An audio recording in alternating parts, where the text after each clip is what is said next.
네, 안녕하세요. 피부과 전문의 함익병입니다. 매주 화요일 여러분께 아주 좋은 정보를 줄 수 있는 분들을 모시고 제가 이제 강의를 듣도록 하고 있죠.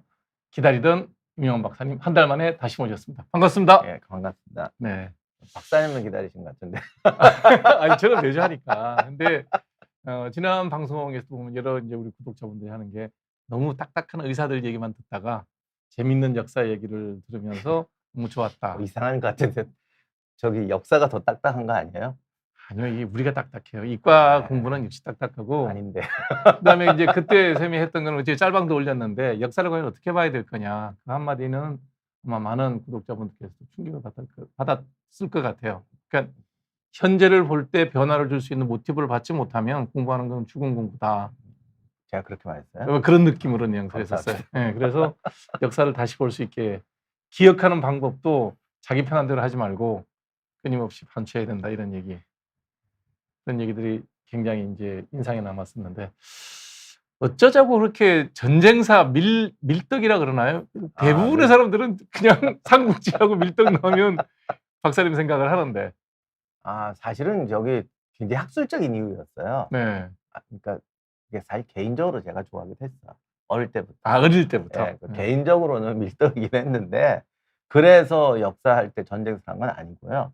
제가 원래 14세기, 15세기 넘어오면서 여말선조 국가체제 정비가 제 전공 전문인데 이게 아시겠지만 우리가 험한 시대를 살았잖아요. 그렇죠. 그러니까 70년대는 내내 그 박씨 정권, 네. 80년대는 전시 전시 정권 정권. 이러고 사니까 그때 학계가 군대 얘기는 무조건 빼요. 그렇구나. 말 잘못하면 또 이제. 그런 것도 있고 이게 군대라든가 군사지휘관이 역사에 중요한 역할을 했다 그러면 이게 정권 찬양 정권에 도움을 준다 이거죠. 그리고 네. 뭐 아시다시피 박정희 정권 때 국사 살리기 운동을 또 했잖아요. 그때. 그렇죠. 뭐 국방유적 정비하고 이런 거 많이 했잖아요. 네. 그러니까 이게 악용된다는 식으로 생각한 거예요. 그렇죠. 그럴 수 있네요. 근데 제가 전에 그런 말을 했던 것도 그런데 제 생각은 이게 악용되는 걸 무섭다고 또 왜곡하면 그건 더 나쁜 거지. 맞습니다. 네. 사실은 사실대로 얘기하고 악용되는 건 같이 싸워야지. 그렇죠. 이건 악용될 거니까 말하지 마. 근데 사실 우리 때 분위기가 그랬죠. 네.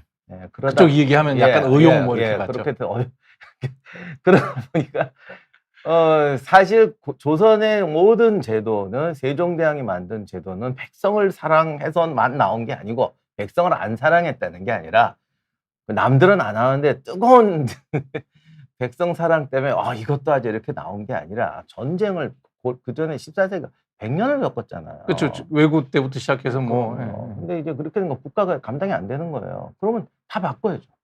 예를 들면 한말에도 그게 문제인데 한말에 우리나라 재정으로는 근대 군대를 만들 수가 없어요. 근데 인천에 뭐 구축함인가 뭐 배 하나 두 척 사봤다며. 그게 전 국력을 다 쏟아부은 거라고.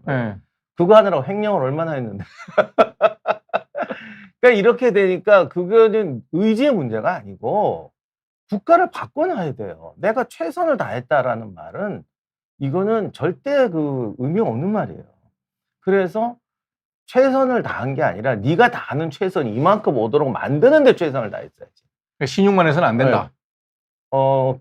예를 들면 기계로 땅을 파야 되는데 삽으로만 파는 거죠. 그리고 나는 최선을 다했다는데 삽질을 하는데 최선을 다하는 게 아니라 기계를 사올 수 있거나 만들 수 있는데 최선을 다해야지. 그렇죠.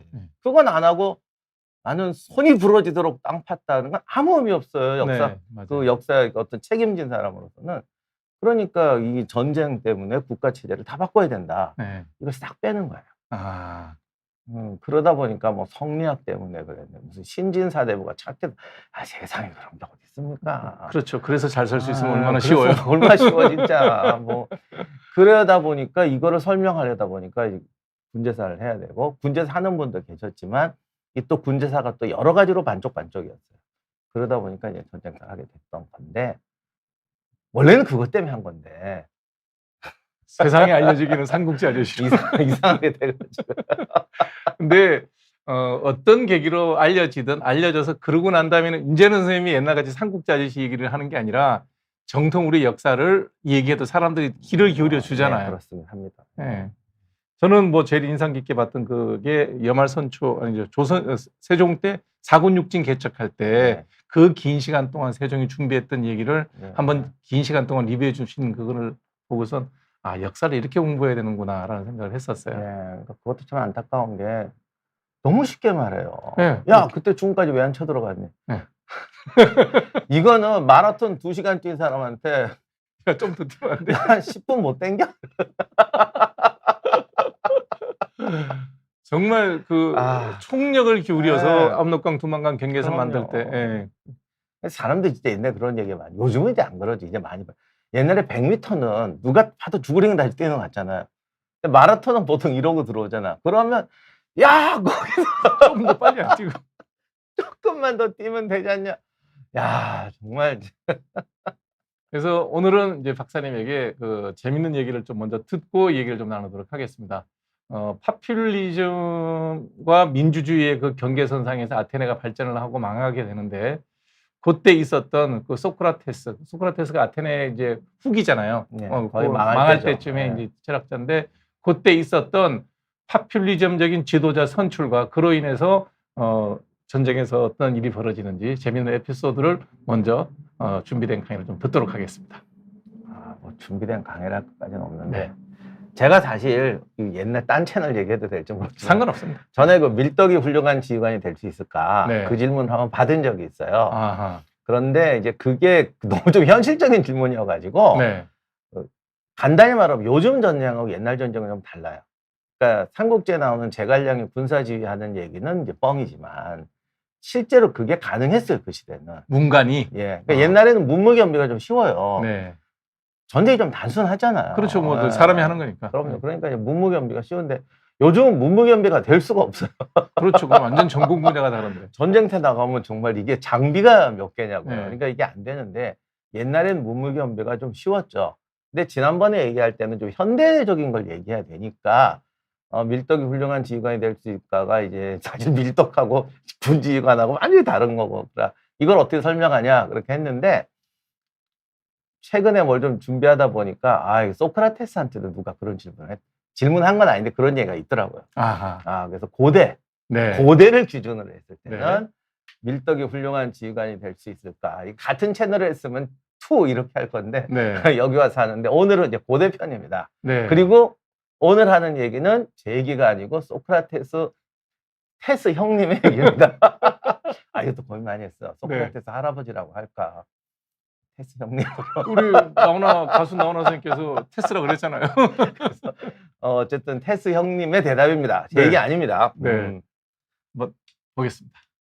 근데 어느 날 조금은 얘기가 다른 얘기인데 뭐 네. 제가 그냥 이렇게 비유를 하자면 길에서 이제 친구를 만났어요. 네. 근데 별로 기분이 안 좋아 보여. 소크라테스가. 아니 친구가. 친구가. 네. 또 이분이 또 궁금한 건 못 참고 넘어가잖아. 네. 오지랖도 넓고. 그렇죠. 늘 질문하시는 분이니까. 네. 그래서 자네 왜 이런가? 네. 그랬더니 그분이 이제 아테네가 아테네했다 이래요. 지금 뭔 소리일까? 요즘 우리 그런 말 많이 하잖아요. 네. 뭐 누가 누구 했다. 뭐 네. 파리가 파리했다. 네. 미국이 미국했다. 이게 원래 옛날부터 있던 말이더라고요. 약간 비아냥 저 그릴 시대는. 쪼인데. 네. 아테네가 아테네했다. 뭔 소리냐 그랬더니 이분이 이제 정말 충격적으로 이 사람 이름이 니코마키테스라는 사람인데 네. 근데 역사 기록에는 안 나오는 사람인데요. 네. 자기는 이제 평생 이제 군인이에요. 온몸에 상처 투성이. 그리스 군사들 왜 중장 보병으로 나가는데 누구나 다 나가는데 이제 자기가 이제 군사 지휘관까지 한 사람이야. 그러면 역전의 용사네요. 그렇죠. 역전용사죠. 사령관급이고. 네. 근데 아테네는 민주정이라 군사령관이 좀 위험하잖아요. 옛날에. 그래서 이제 선거로 뽑아요. 그리고 이제 바로 이제 끝나면 해임하고 이런 임시직으로 뽑죠. 왜냐하면 다들 중장 보병이니까 시민들이. 쿠데타할까봐 그런가요? 네, 그런 것도 있고. 독재할까봐. 독재할까봐. 네. 그래서 이제 선거를 뽑는데 자기가 떨어졌다는 거야. 이 역전의 용사가. 역전의 용사가 떨어지고 누가 뽑혔냐? 요즘 말로 하면 구단주가 뽑혔어요. 그러면 뭐 야구단 구단주 정도 급이 되겠죠. 네. 극단. 네. 설마는 연극 배우. 연극 배우는 아니고 거고. 구단주가 뽑혔는데 이게 네. 사실 조금 이유는 있습니다. 왜냐하면 아테네는 그 정치 지도자도 그렇고 이제 군사령관을 선거로 뽑는데 그렇죠. 이 선거, 그러니까 어쨌든 이게 중요한 게 이제 경영적인 재능이 있어야 되잖아요.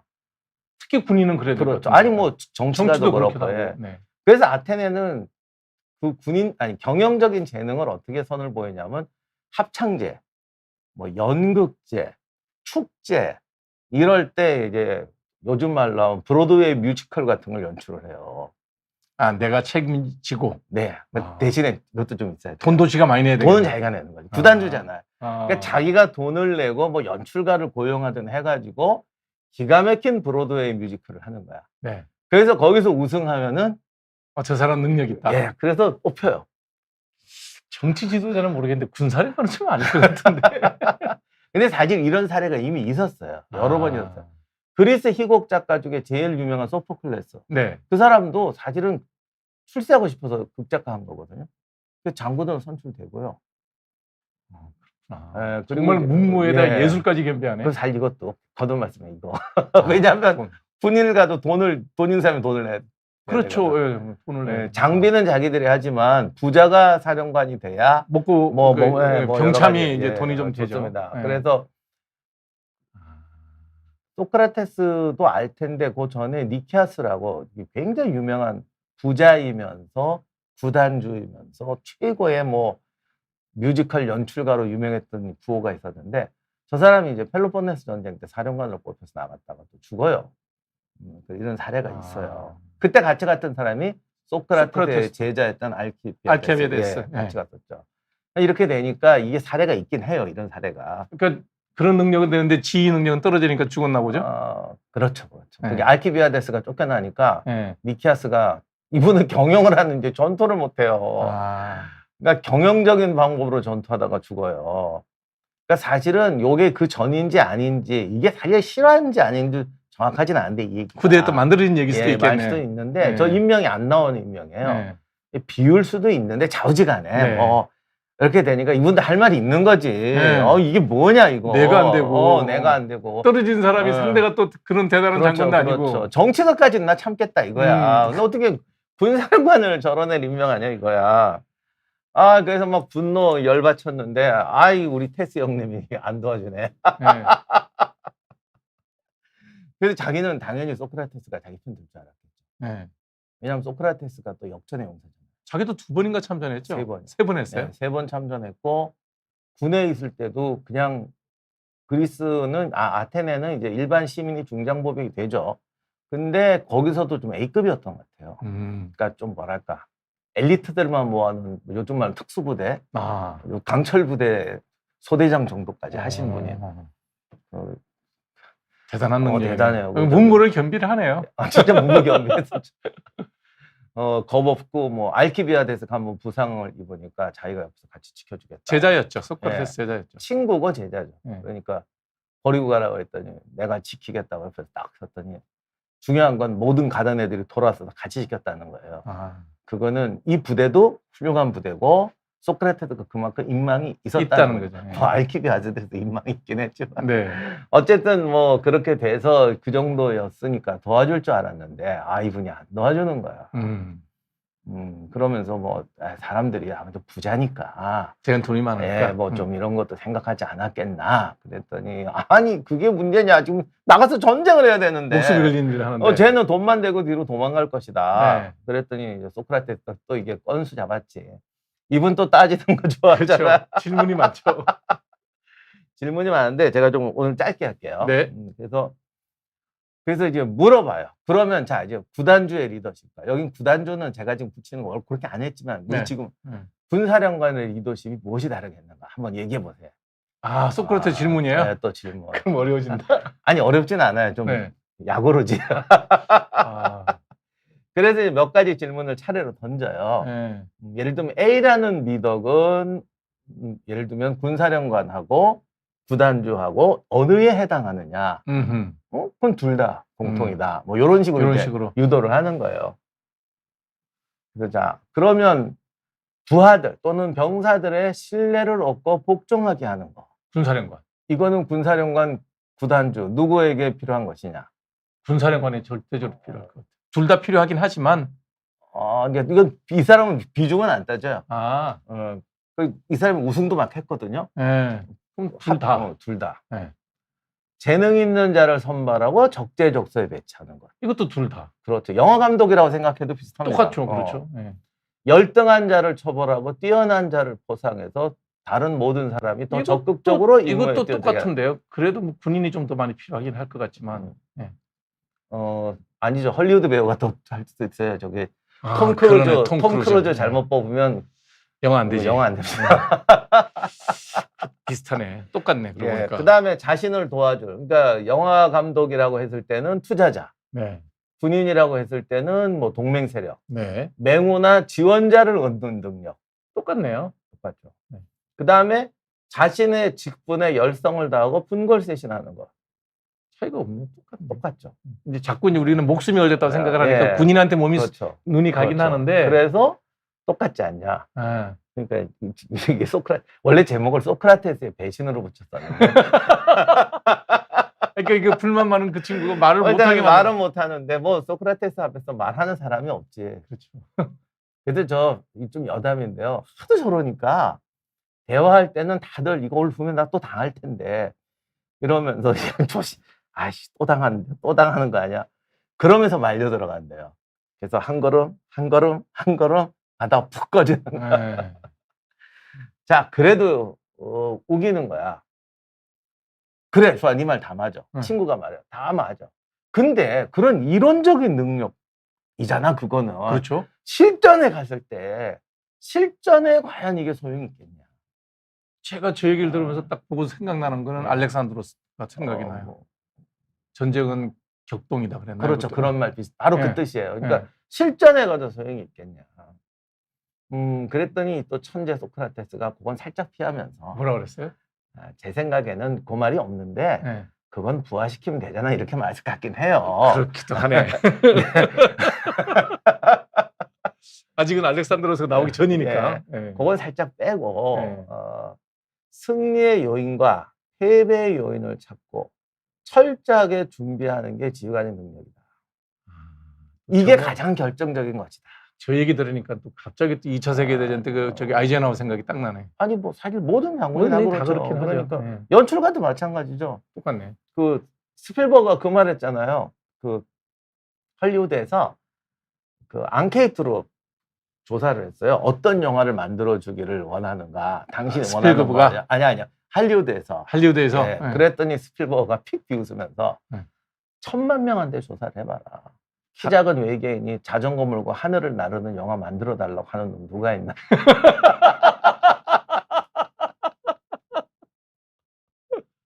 독창성이라는 얘기인가요? 예, 뭐 그런 것도. 근데 이렇게 이제 이러면 내가 이 말하면 이제 앙케이트나 마케팅하는 분도 화냅니다. 그럴 수 있죠. 야, 누가 우리가 그렇게 무식하게 하느냐, 나 수법을 한다 이렇게 말씀하실 텐데 이건 그냥 비유로 듣자고요. 그래서 네. 옛날 전쟁에서는 그만큼 말씀하신 대로 독창적이고 천재적인 사람이 승리의 요인과 패배의 요인을 찾고 그것을 철저하게 준비하는 것이 가장 중요한 능력이죠. 근데 이게 여러분, 제가 이 말은 예를 들면 그때 우리가 무기가 부족해서 졌어. 그냥 무기 만들어 이런 거 말하는 거 아니에요. 어떤 건가요? 예를 그러니까 들면? 전투를 하는 데 있어서 이게 펠로폰네소 전쟁 때 다 경험인데 네. 예를 들면 A라는 쪽을 칠 거냐 B라는 쪽을 칠 거냐. 자, 여기서 이런 거예요. 우리 동맹 옛날에 친했던 애들을 먼저 칠 거냐, 우리한테 원수졌던 애들을 먼저 칠 거냐. 아, 내가 상대를 할 때. 네, 왜냐하면 펠로폰네소 전쟁은 동맹 왔다 갔다 하죠 지금. 이게 아테네아가 스파르타가 스파르타. 축이지만 네. 다 동맹 세력이잖아요. 네. 막 배신도 하고 막 그래요. 예. 자, 이럴 때 배신한 친구놈을 먼저 패는 게 우리 동맹 힘을 가져올 것이냐, 숙적을 패는 게 아니면 숙적을 패는 게 나한테 유리할 것이냐. 답 안 나오죠. 싸우겠는데 원놈 먼저 패자고. 사실 이건 원칙이 없어요. 그렇죠. 그때 상황을 보고 판단하는 거예요. 그렇잖아요. 그렇죠. 뭐 내 원수가 누군지, 뭐 옛날 친구들 배신한 게 톰 크루즈다. 톰 크루즈를 패면 뭐 패지도 못하겠지만 모든 여성 팬이 나의 원수가 될 것이고. 그렇죠. 그러니까 이런 상황을 잘 보고 잘 하는 게 보고 중요하죠. 네. 그게 승리와 패배의 요인을 찾는 건데 이 능력이 아무한테나 오는 게 아니라는 거죠. 그리고 그걸 철저하게 준비하는 게 지휘관의 능력이다 이렇게 말을 했는데, 다시 한번 말씀드리지만 이 시대는 아직 이렇게 실전적인 전문성이 중요하던 시대는 아니죠. 그러다 보니까 아까 말씀드린 대로 나가서 싸우는 거야. 애들 시키면 되잖아. 최고 지휘관은 나가서 싸우는 게 중요한 게 아니라 이걸 하는 거다. 이게 가장 중요한 거 아니냐. 너 걔보다 이거 더 잘할 수 있느냐. 뭐 이런 말이 아니었겠습니까? 그 말을 듣고 그 친구는 수긍을 했대요. 그 뒷얘기가 없는 거 봐서는 수긍이 안 됐을 것 같아요. 편집 때 요게 그러면 단순히 전사가 아니라 그냥 현대 경영하는 CEO들도 똑같은 얘기네요.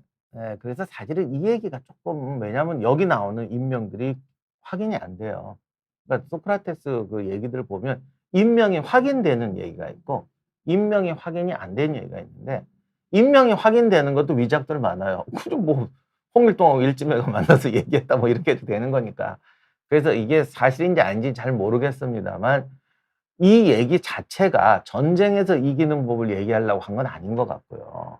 그리고 그 지휘관도 할 말 많았을 텐데 다 잘려서 없단 말이에요. 네. 그러니까 사실은 이제 소크라테스가 제가 뭐 아까도 말씀하셨지만 이제 아테네가 망할 때잖아요. 그렇죠. 그러니까 소크라테스가 제일 고민했던 게 우리가 왜 망하느냐였어요. 아테네가 왜 못 나가느냐. 결국 리더가 없기 때문이다. 근데 소크라테스가 말한 리더는 위대한 지도자, 뭐 수령님, 우리 대장님 이런 위대한 지도자가 없어서가 아니고 아테네 시민들의 리더십이 총체적으로 타락했기 때문이다. 시민 개개인의. 네, 시민 개개인의. 그러니까 그가 리더를 되기 위한 리더십도 타락했고 좋은 리더를 왜 투표를 해야 되니까. 그렇죠. 좋은 리더를 보는 눈도 타락했고 좋은 리더를 골라주질 않아요. 예를 들면은 정육점에 가서 고기를 사는데 약간 이게 후각에 미쳐가지고 신내 펄펄 나는 게 이게 신선한 거야라고 모든 사람이 사기 시작했단 말이죠. 그래서 아마 그런 부분을 얘기하고 싶어서 이 얘기를 한 것 같습니다. 이게 실화라면. 그래서 여기서 말하고 싶은 거는 결국은 이게 어떤 위대한 리더십이 아니라 사회가, 우리 사회가 제대로 굴러가고 또는 네가 경영하는 조직이, 가정이 뭐 2명이든 모든 사람이, 이건 리더가 아니라 모든 사람이 인간의 어떤 리더의 가치로 가장 중요한 게 뭐냐. 이거를 얘기하려고 했던 것 같아요. 네. 결국 그래도 이제 아테네는 망하고 소크라테스는 죽고 네. 그러고서는 이제 몰락의 길로 가게 그렇죠. 되는데 네. 그럼 그 과정을 우리가 볼 때 이제 제일 안타까운 게 우리는 그래도 아테네 그러면 고대 민주주의의 뿌리, 근대 민주주의의 근본을 이루는 그런 제도인데 박사님이 바라보는 관점에서 아테네의 몰락의 원인은 딱 뭐라고 얘기할 수 있을까요? 그냥 여기 있는 것 같고 뭐 여러 가지 있겠지만 여기서 한 소크라테스가 한 얘기가 다 아프게 찌르는 말 같아요. 여기 보시면 병사들의 신뢰를 얻고 복종하게 하는 거. 못했다는 얘기네요. 정당한 방법으로 하느냐 부정한 방법으로 하느냐는 거죠.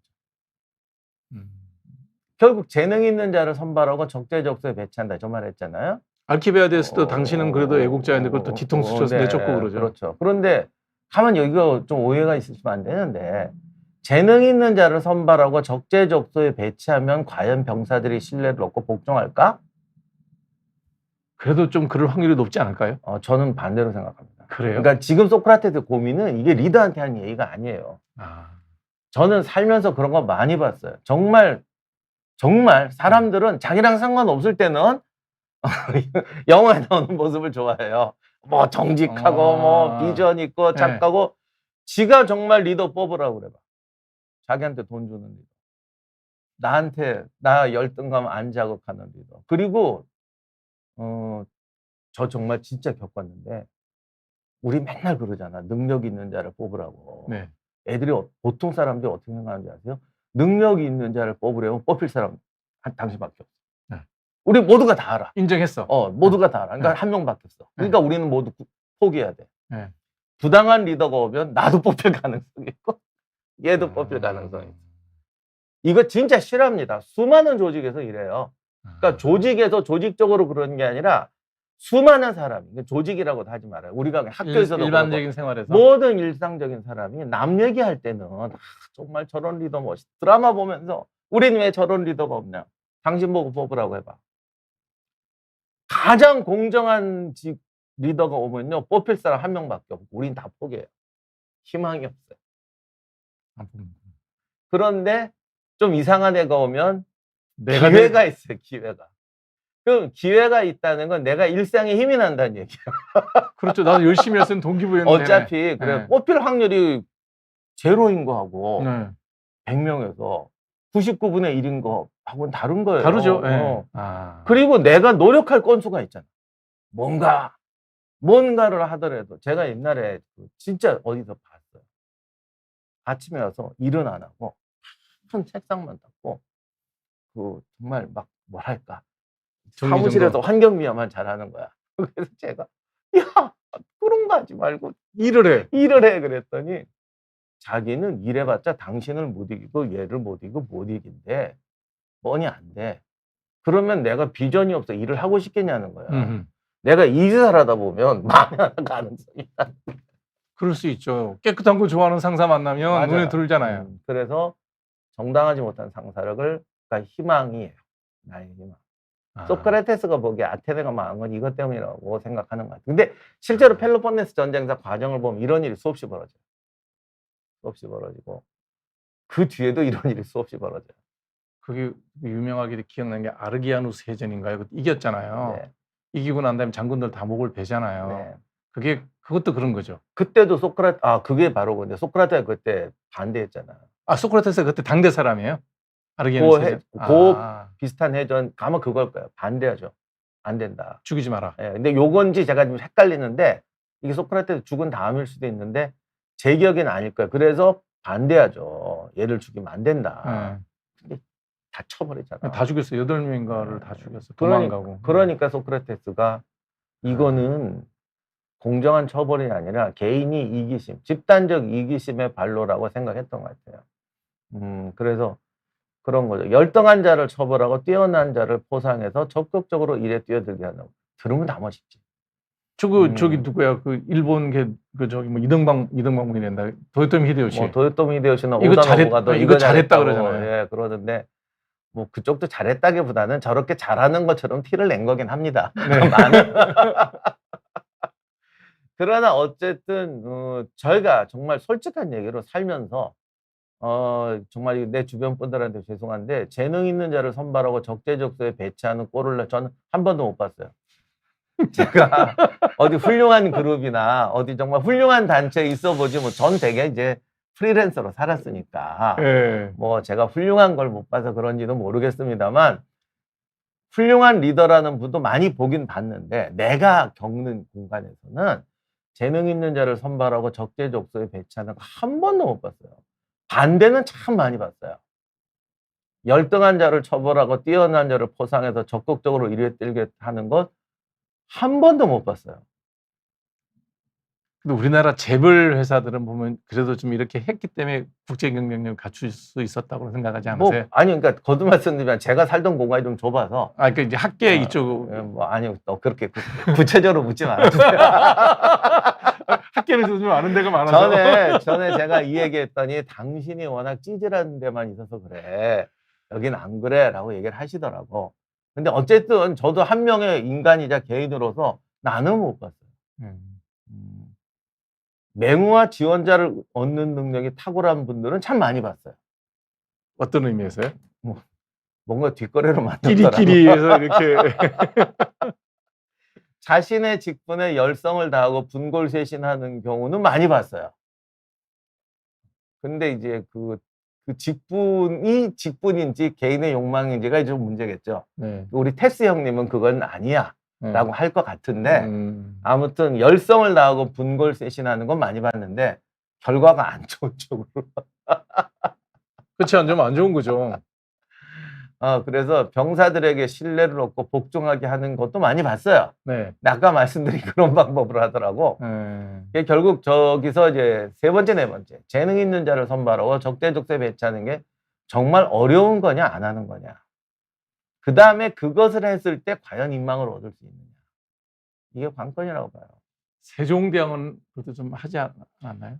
세종이 훌륭한 왕으로 칭송받는 거는 글쎄 운이 좋았든지 아버지를 잘 만난 건지 개인이 있는지 그런 걸 다 떠나서 아마 모든 왕들 중에서 저 부분에서 제일 좋은 평가를 받을 거예요. 그죠?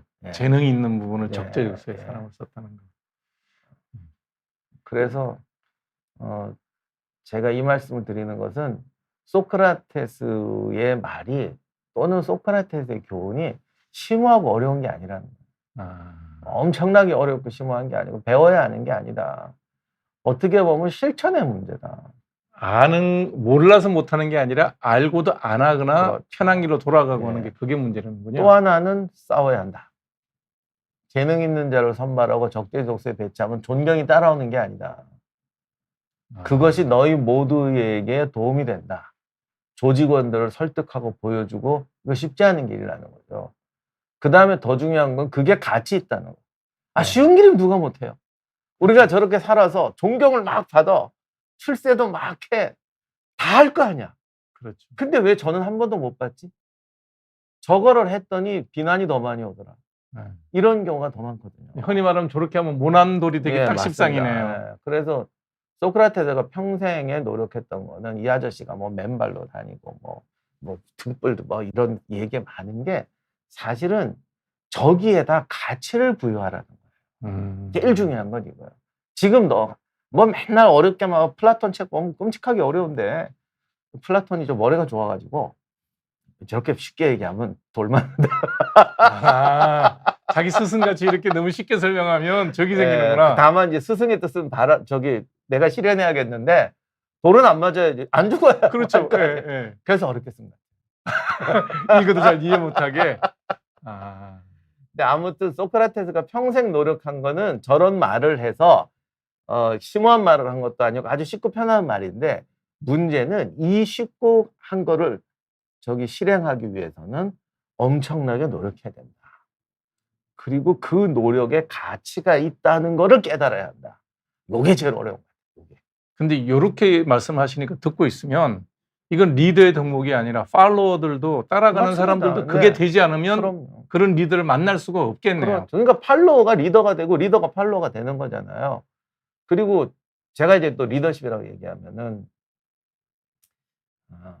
당신은 잘나서 그래 리더라고 얘기해 그거 하지 나는 못났다 이렇게 말씀하는 분이 계신데 삐뚤어진 사람 어디나 있어요. 근데 제가 이 자리에서 정말 말씀드리는데 전 평생에 택시 타서도요 어디로 갈까요? 여러분 기사님이 알아서 가세요.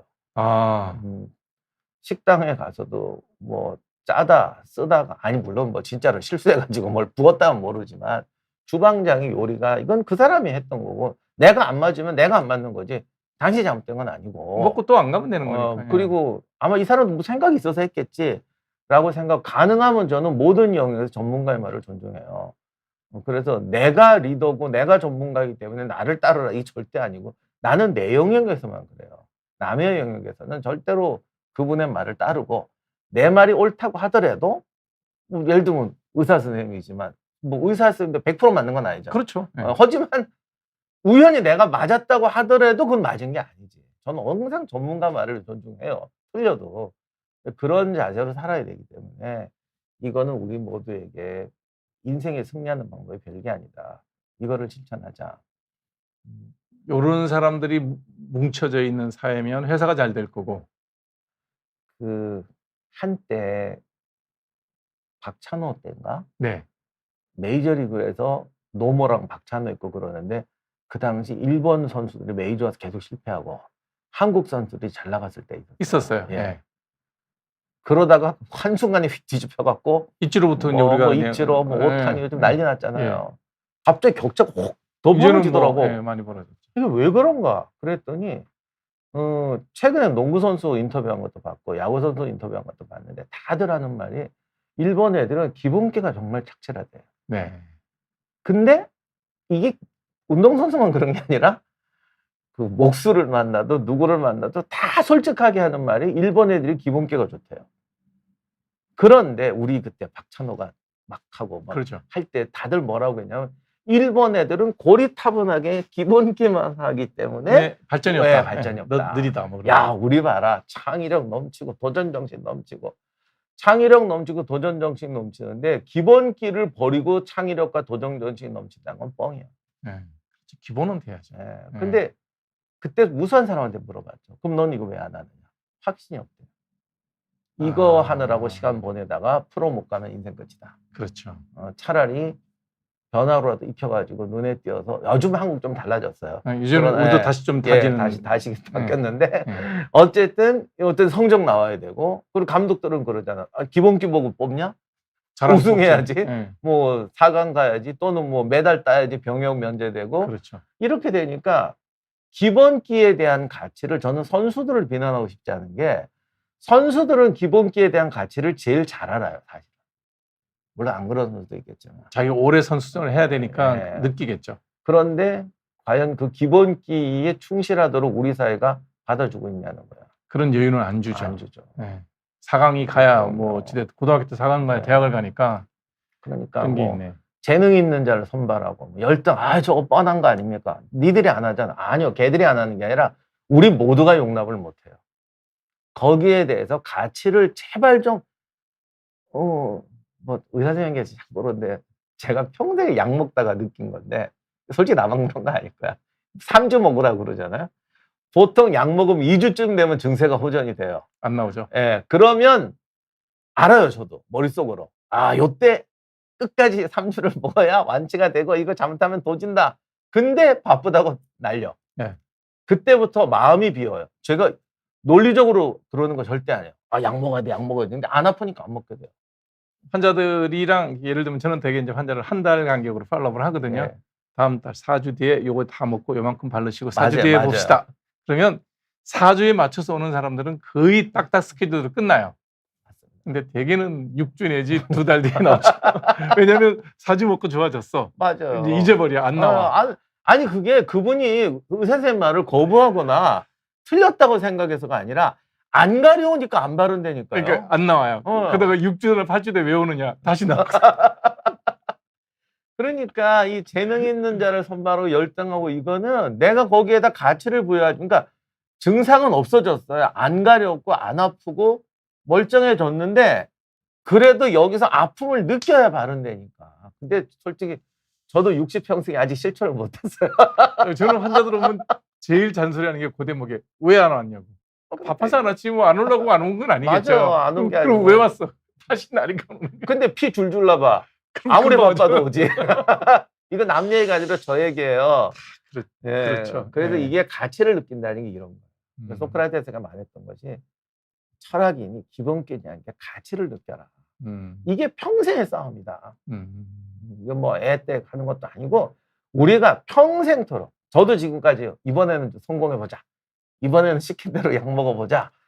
그러니까 노력은 하고 있어. 그러니까 증상이 완화되는 순간 쓱 이제 잊혀졌다가 그거를 이겨내기 위해서 노력은 하고 있어. 이런 노력을 해야 건강한 인간, 건강한 조직, 건강한 사회가 된다는 얘기예요. 그렇죠. 그러니까 쉽지 않죠. 안다고 되는 게 아니에요.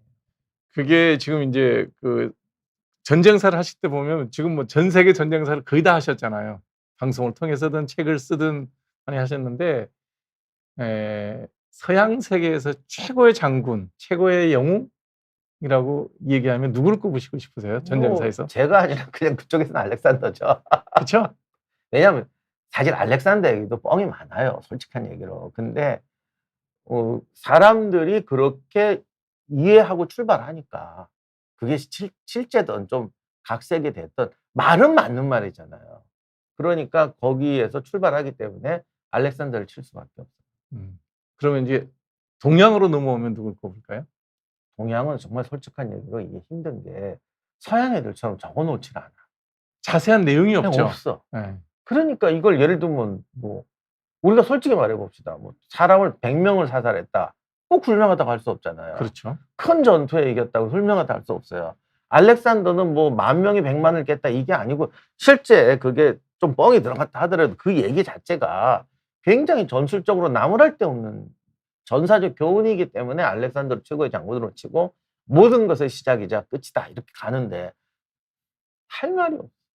우리나라는 그래도 이순신 장군이 아닐까요? 한국은 일단 기록상으로 다른 장군은 알 수도 없고 이순신 장군 밖에, 그러니까 이순신 장군이 저기 평가가 과대 이게 아니고 이순신 장군은 이 있는 기록을 가지고 보면 정말 최고 세계 에이스급 장군이에요. 그건 내가 확실히 말할 수 있어요.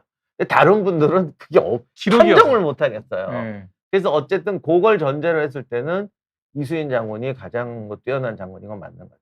이성계 장군은 어때요? 우리 보통 이성계를 태조라고 아. 얘기를 하는데 그러니까 이성계도 주어진 기록에서 약간 뻥인 거 진짜 말도 안 되는 거 있잖아요. 뭐. 어떤 거요? 이렇게 말을 뭐 아기발도 뭐 이렇게 쏘고. 그거는 오히려 가능성이 있다고 봐요. 저는 네. 말 타고 가다가 졸았대요. 네. 이게 물리학의 법칙을 어긋이 만화 같은 얘기인데 이렇게 이걸 어떻게 설명하지?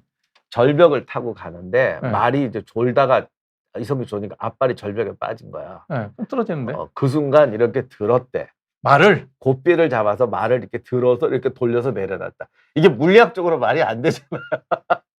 저기 타고 있는데 말을 땡겨? 그런 얘기도 있어요. 예, 근데 그런 뻥 빼고 네.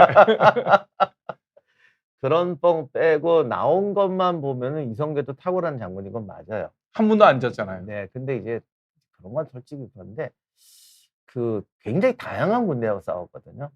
그렇죠. 북쪽의 여진부터 남쪽 그래서 외국까지. 다양한 군대랑 싸우고 다양한 환경에서 싸우고 뭐 그리고 뭐 예를 들면 그 뭐라고 하나 아기발도랑 싸울 때 병력 같은 건 확실히 과장이에요.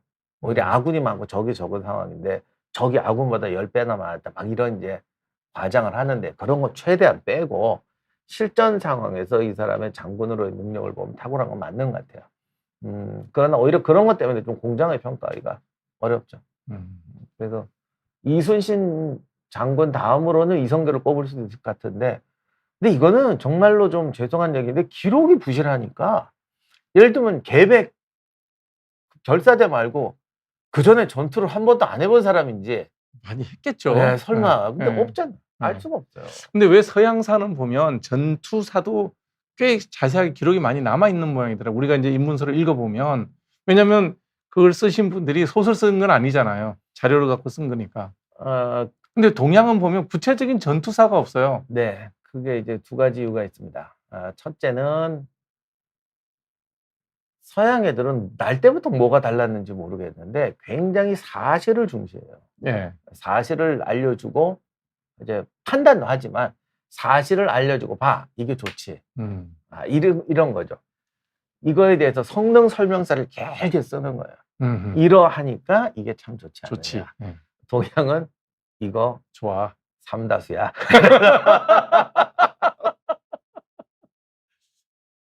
그러고 보니까 표현이 좀 그러네, 그죠? 근데 이게 좋다 나쁘다가 아니라 다 개성이 있고 이유가 있어요. 제가 거기까지 설명 못 하겠지만 드러난 현상으로 보면 그렇게 한다는 거죠. 그러니까 구체적인 설명을 쓰는 걸 대략 모욕이라고 생각해요. 사실 그렇지 않습니까? 그게 또 모욕이라고 생각할 수도 있나요? 에르메스가 왜 비싼지, 에르메스가 프라다보다 왜 비싼지 쫙 써라. 그러면 에르메스도 아마 서양이지만 에르메스도 우리 에르메스야 이러고 말지. 뭐 거기 쓰겠어요? 그렇죠. 쓰면 비슷하죠. 네, 근데 사실 그 정도 그런 이유는 다른데 아무튼 동양은 나름대로 그런 또 이유가 있어요. 그거까지 제가 말씀 못 드리겠지만 아무튼 결과적으로 좀 그런 게 있다. 다만 이걸 나쁘다는 뜻으로만은 받아들이지 마라. 네. 장단점이 있다. 그 다음에 이제 사실 이게 진짜 중요한 건데 상업 출판이에요. 무슨 뜻이에요? 동양도 여러 나라가 있지만 이제 중국이나 우리나라 같은 경우는 국가가 일찍 발전하잖아요. 그렇죠. 중앙집권에 그러다 보니까 공공의 룰이 막 생겨버려요. 예를 들면 뭐랄까 에르메스가 난 좋아. 난 비싼 게 좋아. 사실 조금 도덕적으로 비난할 수 있지만 범죄는 아니죠. 그렇죠. 예, 근데 70년대 이런 말 있으면 범죄예요. 뭐 거의 뭐 양담배 피면 국산품 애용에 걸리고 네. 민족 반역자에다가 민족 경제를 말아먹고 뭐 범죄예요. 그러니까 국가라는 것은 넓은 범위를 포괄하다 보니까 어떤 더 뭐랄까 좀 더 공용의 룰을 가지게 되죠. 그다음 개인이 죽어요. 그렇죠. 죽을 수밖에 없어요. 그게 아무리 우리가 봤을 때 너무 당연하지 않습니까? 라고 해도 여기 그게 없는 거하고 있는 건 다르죠. 그러다 보니까 상업 출판이라든가 이런 데서 제약이 걸려요. 출판이 대부분 국가 중심이 되고 그러니까 보편적 도덕. 예를 들면 삼국지가 왜 저렇게 가느냐? 명나라 때 도덕룰이 안 걸려야 돼. 사실 그게 있어. 그때 상업 출판을 했음에도 불구하고 거기 도덕에 걸려가지고 또 고치고 개정판. 금열이 있었구나. 그러니까. 아, 그게 이제 그런 게 생기는 거죠. 왜냐하면 공공의 룰을 가지고 접근을 하니까. 다시 한번 말씀드리지만 옛날에 양담배 핀다고 걸릴 때 하여튼 저기 일본이나 이런 사람들 이해를 못했어요.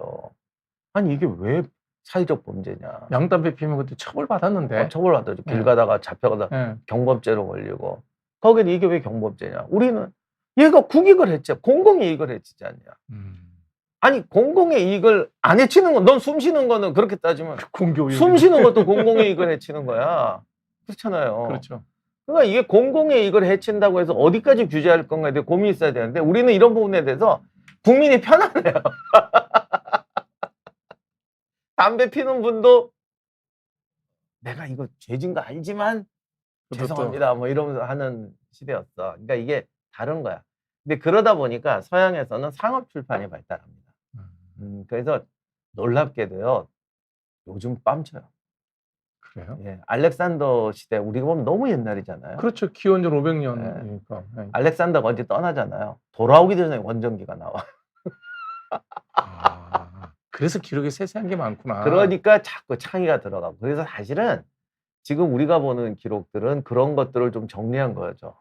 그래서 원본이 하나 아니까 그때 게 안 남아 있는데 황당무계한 것도 많았던 것 같고 독자들의 그 눈에 맞추려는 것도 되게 많았던 것 같아요. 아, 그러면 알렉산더 원전기도 상당 부분은 삼국지같이 뻥이 있구나. 네, 있긴 있어요. 근데 다만 이제 공공의 룰이 개인의 취향이니까 다양하게 나오는 거고 여기는 공공의 룰이 있으니까 다양하게 못 나오는 거죠. 그러니까 삼국지 정도 나왔으면 어떻게 누가 손을 못 대는 거야 여기다가. 그렇죠. 근데 서양의 그 기록 보면 에피소드가 하나 있잖아요. 예를 들면 이게 똑같은 건데 만약에 뭐 예를 들면 알렉산더가 젊었을 때 연애를 했는데 뭐 버려두고 떠났다. 원래는 이게 있었어. 그럼 독자들이 궁금하단 말이야. 그렇죠. 어떤 놈이 쓰는 거야. 아 사실은 걔가 나중에 이렇게 남장하고 쫓아가서 알렉산더랑 가서 옆에 있던 누가 얘다. 그랬더니 또 누가 그게 아니고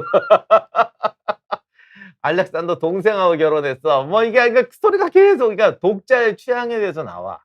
그러다 보니까 거짓말도 많이 나오는데 문제는 디테일을 살리게 되는 거예요. 우리나라 태종실록처럼 그런 거군요. 그러니까 태종이 그렇게 뭐 뒷기록이 많이 남아 있잖아요. 네, 뭐 그러니까 꼭 이게 거짓말이라는 게 아니라 이런 풍조다 보니까 디테일을 쓰게 되는 거죠. 그러면 이제 누구는 양심적으로 쓰고 누구는 거기다 창작을 하겠지만 이런 어떤 디테일이랄까 사실적인 기술의 가치가 사회에 공존하는 거고요. 우리는 그런 걸 읽으면서 불편하면 안 돼요. 아니 알렉산더가 뭐 전쟁밖에 모른다더니 왜 이렇게 연애를 많이 해? 그런 기록이 남으면 안 되는 거예요. 네. 이렇게 됩니다. 우리 기록은 좀 그래서 무미건조한 게 많아요, 그죠? 네. 참 세종대왕이 자기 꽤 넘어간 건데 세종실록이 제일 잘 썼어요. 태종실록 아니에요? 그때 선생님 얘기할 땐 태종실록이 그렇게 시시콜콜 많이 적어서 재밌다 그러셨는데. 그런 얘기 안 했는데요. 딴데서 봤나? 그게 아니고 태종실록은 정리를 잘했어요. 정리를 사실 태종실록은요. 해서 아까 말한 딱 공공회를 해서 딱 걸은 거예요.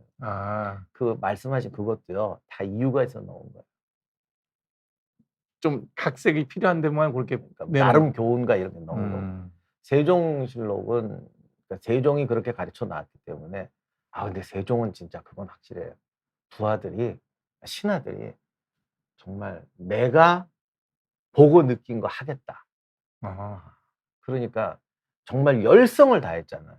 그러면 신하가 내가 세종이 만약에 묘를 만들어야 된다. 내가 정말 열성을 다하겠다. 그게 이분한테 보답하는 것이다. 이런 노력들이 있더라고. 그래서 세종실록은 편찬할 때부터 자료를 어마어마하게 모아. 실제로 두꺼워요? 네, 어마어마하게 모아서 너무 많이 모아가지고 재편집을 못해요. 그래서 세종실록이 자세한 거예요. 그러다 보니까 세종이 바람핀 얘기까지 들어가긴 했지만 그럼에도 불구하고 굉장히 풍성한 기록이 나왔죠. 태종실록은 거기서 딱 정리해버린 거예요. 그러니까 아버지한테 누가 될 만한 얘기는 빼버렸나 보죠? 뭐 그거는 조금 다 비슷하게 하겠지만서도 태종실록은 아까 말씀드린 디테일이 없어요. 예를 들면 알렉산더가 돌격해서 고지에 올라갔다 이렇게 돼 있지. 가다가 도랑에서 말이 넘어졌는데 그때 일어났더니 누가 일으켜주고 이런 얘기 빼는 거야. 근데 세종실록은 그걸 뺄 틈이 없었어. 너무 자료가 많아서 그런가요? 그러니까 신하들한테 그렇게 하지 말라고 한 건 아닌데 신하들이 세종의 시대는 이 어마어마한 이걸 다 모아야 돼. 그래갖고 다 모았어. 모으다 보니까 정리할 틈이 없어서 그냥 나가. 근데 아마 또 그 생각은 했겠. 차라리 이대로 내자. 있는 대로 그냥 내자. 이거는 요약하기 너무 아깝다. 그래서 음. 세종실록이 두껍고 자료가 많아요. 그 덕도 봤죠. 네. 대신에 덕분에 아까 말씀드린 처럼 좀 비리도 있는 것도 이게 비리라기보다는 개인사도 좀 들어갔죠. 이렇게 보면 이제 우리가 늘 5년마다 대통령 뽑고 4년마다 국회의원 뽑고 뭐 여러 개 하는데 그럼 누구든지 어쨌든 임기 기간에 리더라는 자리에 앉는 거 아니에요. 근데 우리는 뽑아놓거나 맨날 뒤에서 이제 씻잖아 이렇게. 그건 뭐 꼭 정치만 아니라 모든 부분에 모든 부분에 뭐 사장님 되면 또 네. 이제 뭐 다 그렇고. 아무튼 소크라테스가 했던 말은 모든 사람이 노력해야 된다. 음흠. 참 말 안 돼, 어떻게 보면 말 안 되는 이야기 같기도 합니다만 그것이 그 사회와 조직을 최대한 건전하고 오래 건강하게 갈 수 있는 것이다. 그리고 본인이 거기에 헌신을 했으니까. 그런 점은 우리가 좀 고민해야 될 것 같습니다. 우리가 그러면 어떤 리더가 돼야 되는 게 아니라 어떤 팔로워가 돼야 되느냐는 고민도 좀 많이 해봐야 되겠네요. 제가 일생을 살면서 저도 젊었을 때는 뭐 그렇지만 알면 된다고 생각했어요. 네. 그러니까 예를 들면 선생님은 이게 옳은 거다고 가르쳐주면 됐지. 헐꼭 몸으로 보여줘야 되냐. 그렇죠. 옛날에는 그랬죠. 저도 그런 생각 많이 했거든요. 네. 근데 이제 돌아가셨는데 우리 선생님 한 분이 답사를 가면 나이가 그때 제 나이보다 많으셨어요. 8월 땡볕에도요. 1분도 안 쉬어요. 답사 가서 예, 산에 올라가면서 막 그래요, 진짜. 산성 보러 가시는. 산성에 올라가는데 진짜 자기가 아는 돌멩이 하나, 나무 하나까지도 계속 설명을 하세요. 근데 이제 애들은 답사 가면 밤에 술 먹고 지금 하니까 겨우 이제 체력이 없잖아요. 그렇죠. 이 60난 노인이 앞에서 쉴 새 없이 떠들면서 말하면서 산에 올라가 얼마나 힘들죠. 힘들어요. 이렇게 24 숨이니까. 걸음도 엄청 빨라요. 근데 옆에 애들이 안 쫓아와도 혼을 안 내고 그냥 당신이 떠들어. 근데 애들 입장에서는 미안하잖아요. 안 가면 이게. 미안하죠. 나중에 조를 짰어요. 간신히 2명, 3명 따라 붙는데 한 6명도 짜고 둘씩 계속 붙어있게 한 거야. 선생님 계속 얘기하시는데 얘기하시니까. 간신히 2명 하다가 헉헉대면 교대하면서 6명이 돌아가면서 교대를 하면서 했어. 근데 처음에는 좀 심하다 생각이 저도 들긴 했는데 제가 그때 생각을 바꿨어요. 어떤 분의 노력하는 모습을 본다는 거. 그 다음부터 저희 집사람이 전에 그런 얘기, 네 오빠는 참 신기하다. 옆에 듣는 사람 아무도 없어도 혼자 막 떠든다. 답사 종종 가시잖아요. 답사 가죠. 네. 답사 가는데 많은 분들은 내가 얘기하는데 딴 사람이 놀면 되게 기분 나빠하죠. 네. 그래서 답사 가는 분들이 대체로 다 모여. 한 명 빠짐없이 모여. 눈 봐. 이러고 얘기하는 거 좋아하거든. 근데 저는 모아서 전에 한 명 있을 때 2명 있을 때 막 떠들어요. 다른 사람이 놀아도 막 떠들고. 자존심 안 상하냐. 기분 나쁘지 않냐 그러는데 제가 그 선생님 그거 하는 걸 봤더니 기분이 안 나쁘더라고요. 그리고 이렇게 하는 것에 대한 가치를 느끼게 됐어요. 단 1명이나 2명이 들어도 듣는 네. 사람만 있으면. 왜냐하면 그 한 명 중에 하나가 나였거든. 네. 옛날에 저기 어디 박물관에 갔는데 우리 딸이 얘기 듣는 걸 좋아해. 우리 같이 갔어. 쫙 뭐 있는 제가 처음 답사 가서 하던 얘기는 되게 그 선생님한테 들은 얘기가 80%였어요. 쉴 새 없이 얘기를 하셨으니까 아는 것도 많고 팍 하다가 박물관에서 쭉 가다가 여기 쭉 갔을 때 내가 말이 줄었어. 갑자기 우리 딸이 그랬나? 우리 집사람이 그랬나? 이상하네. 여기서는 설명이 갑자기 3분의 1로 줄었어. 야, 그 선생님이 말씀 안 하신 대목인가 보다. 그게 아니라 그때 나보고 사진 찍으라고 그래서 빠졌었어. 제가 카메라 담당이어갖고 옆에 찍다가 들들었구나. 사진 찍으라고 해서 그 박물관에 요 코스에서 여기까지도 내가 사진 찍느라고 빠져서 못 들었어. 네. 그래서 가다가 설명이 딱 줄었더니 야, 귀신같이 눈치채대. 왜 갑자기 말이 줄어? 그래서 여기도 못 들었다. 그렇죠. 그게 산 교육이죠. 직접 들었던 거. 그런데 그 산교육이 정말로요. 옆에 가서 딴짓을 해도 내가 기분이 안 나쁘게 만들더라고요. 왜냐하면 이게 가치 있다는 걸 내가 인정하게 되기 때문에. 그래서 제가 약 바르고 약 먹는 거는 증세가 없어도 실천을 못해도 그거는 실천을 해요. 그러니까 그거는 정말로 말로는 안 되는 것 같아요. 내가 봤기 때문에. 결론은 아는 것도 중요하지만 실천이 중요한데 실천을 잘하려면 누군가한테 좋은 깨우침을 한 번은 맞습니다. 받아야 된다는 얘기네. 보여주는 것도 중요하고. 네. 그래서 소크라테스가 왜 맨발로 옷도 안 입고 시장 바닥에서 가난하지도 않았는데 그렇게 석공이었나 뭐. 가난해서 그런 네. 건 절대 아니고 네. 보여주기 위해서. 그리고 보여준다는 것에 가치를 아는 거죠. 그래서 제가 오늘 결론이지만 가치를 아는 게 중요하고 네. 보여줘서 알던, 배워서 알던, 스스로 깨닫던 이 가치라는 것을 내 거 체화하는데 정말 노력해야 된다. 사실 그 선생님이 저 잘랐어요. 왜요? 뭐 하여간 어떤 이유로 잘라가지고 제가 그것 때문에 한 2년 되게 고생했어요. 어디 이제 취직이 됐는데 네. 쟤 잘라 이래갖고 자기 밑에 다니고 저기 가서 취직하고 있는데? 뭐 그렇게 긴 얘기는 안 할게요. 하여간 잘려서 되게 고생했어요. 하지만 한 번도 원망한 적이 없어요. 지금도 원망 안 해. 왜냐하면 내가 그분한테 얻은 게 더 많기 때문에. 그 당신이 나를 자른 이유는 내가 안 배우면 되잖아. 거기에는 가치를 공감 안 하면 되는 거지. 네, 약간 불합리한 이유로 잘렸는데 거기에 대해서는 제가 절대로 원망하지 않아요. 왜냐하면 그분은 자기 가치관이 투철한 양반이었으니까 그걸 배우면 되는 거야. 그리고 내가 그것도 배운 거죠. 네. 가치관이 아무리 투철하더라도 이런 거는 하지 말아야겠다. 불합리하다. 그러니까 저는 그분한테서 배웠기 때문에 내가 배웠다는 거 스승님이니까 무조건 맹종하겠다가 아니라 좋은 일이든 나쁜 일이든 그분은 굉장히 강력하게 나한테 가치를 전달시켜 주더라고요. 그래서 지금까지도 감사하고 있습니다. 네. 자, 여기 구독자분 질문 좀 한번 받아보죠. 테스 형님의 MBTI 하세요? 아니요. 저도 MBTI를 안 해서 뭐라고 안 말을 믿어요, 못하겠는데 네, 저도 안 믿어요. 죄송합니다. 저는 안 믿습니다. 해본 적도 없고. 저게 한번 소크라테스니까 T 아닐까? 전쟁사에서 앞으로 사는데 도움이 되는 정보가 있을까요? 오늘 내내 얘기했지만 전쟁사는 이게 죽고 사는 데 있는 것 같지만 사실은 사람의 어떤 보편적인 모습이 극한 상황에서 표출되는 거예요. 그렇죠.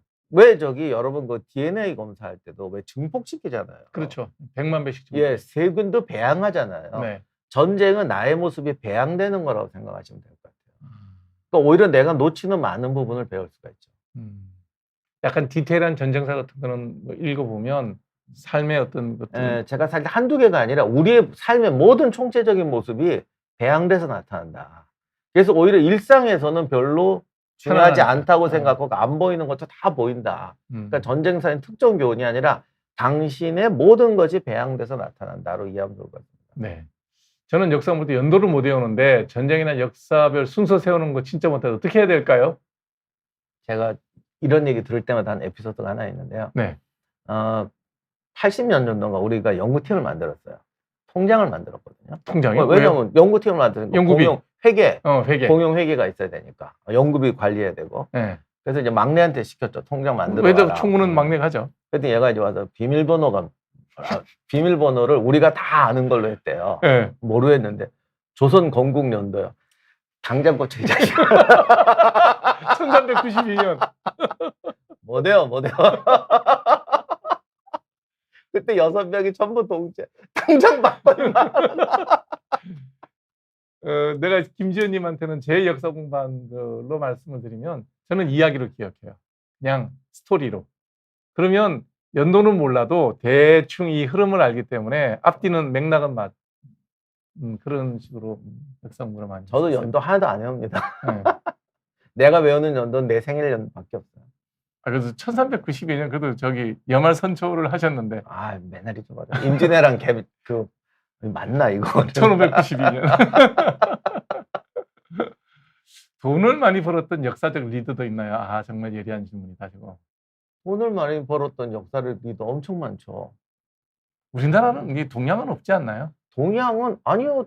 동양은 화폐가 그러니까 우리 같은 경우는 화폐가 별로 안 통했기 때문에 부를 좀 측정하기 힘들고 돈 얘기는 잘 안 해요 또. 네. 서양은 디테일한 걸 다 얘기하는데 우리는 적당히 넘어가기 때문에 그러니까 뭐 황희정승이 뭐 맹사성이 비 새는 집에 살았다. 와, 가난하게 살았구나. 100칸짜리 집에서 한두 칸을 샜겠지. 진짜. 그 정말로 티가 났어요. 누구라고는 얘기 안 할게요. 이제 네. 누구라고는 얘기 안 하는데. 왜 또 문정에서 전화 와요? 네, 그래서 저기 뭐 가난한라고 책도 엄청 팔린 양반이 있어요. 그 양반 일화 중에 뭐냐면 밤에 집이 가난해서 벽이 갈라져서 겨울에 황소바람이 들어오더라. 그래서 책을 또 막았다. 네. 막 눈물 나는 얘기야. 네. 그 책이 얼마인지 아세요? 얼마짜리 책인 줄 아세요? 쌀한가마니야. 아,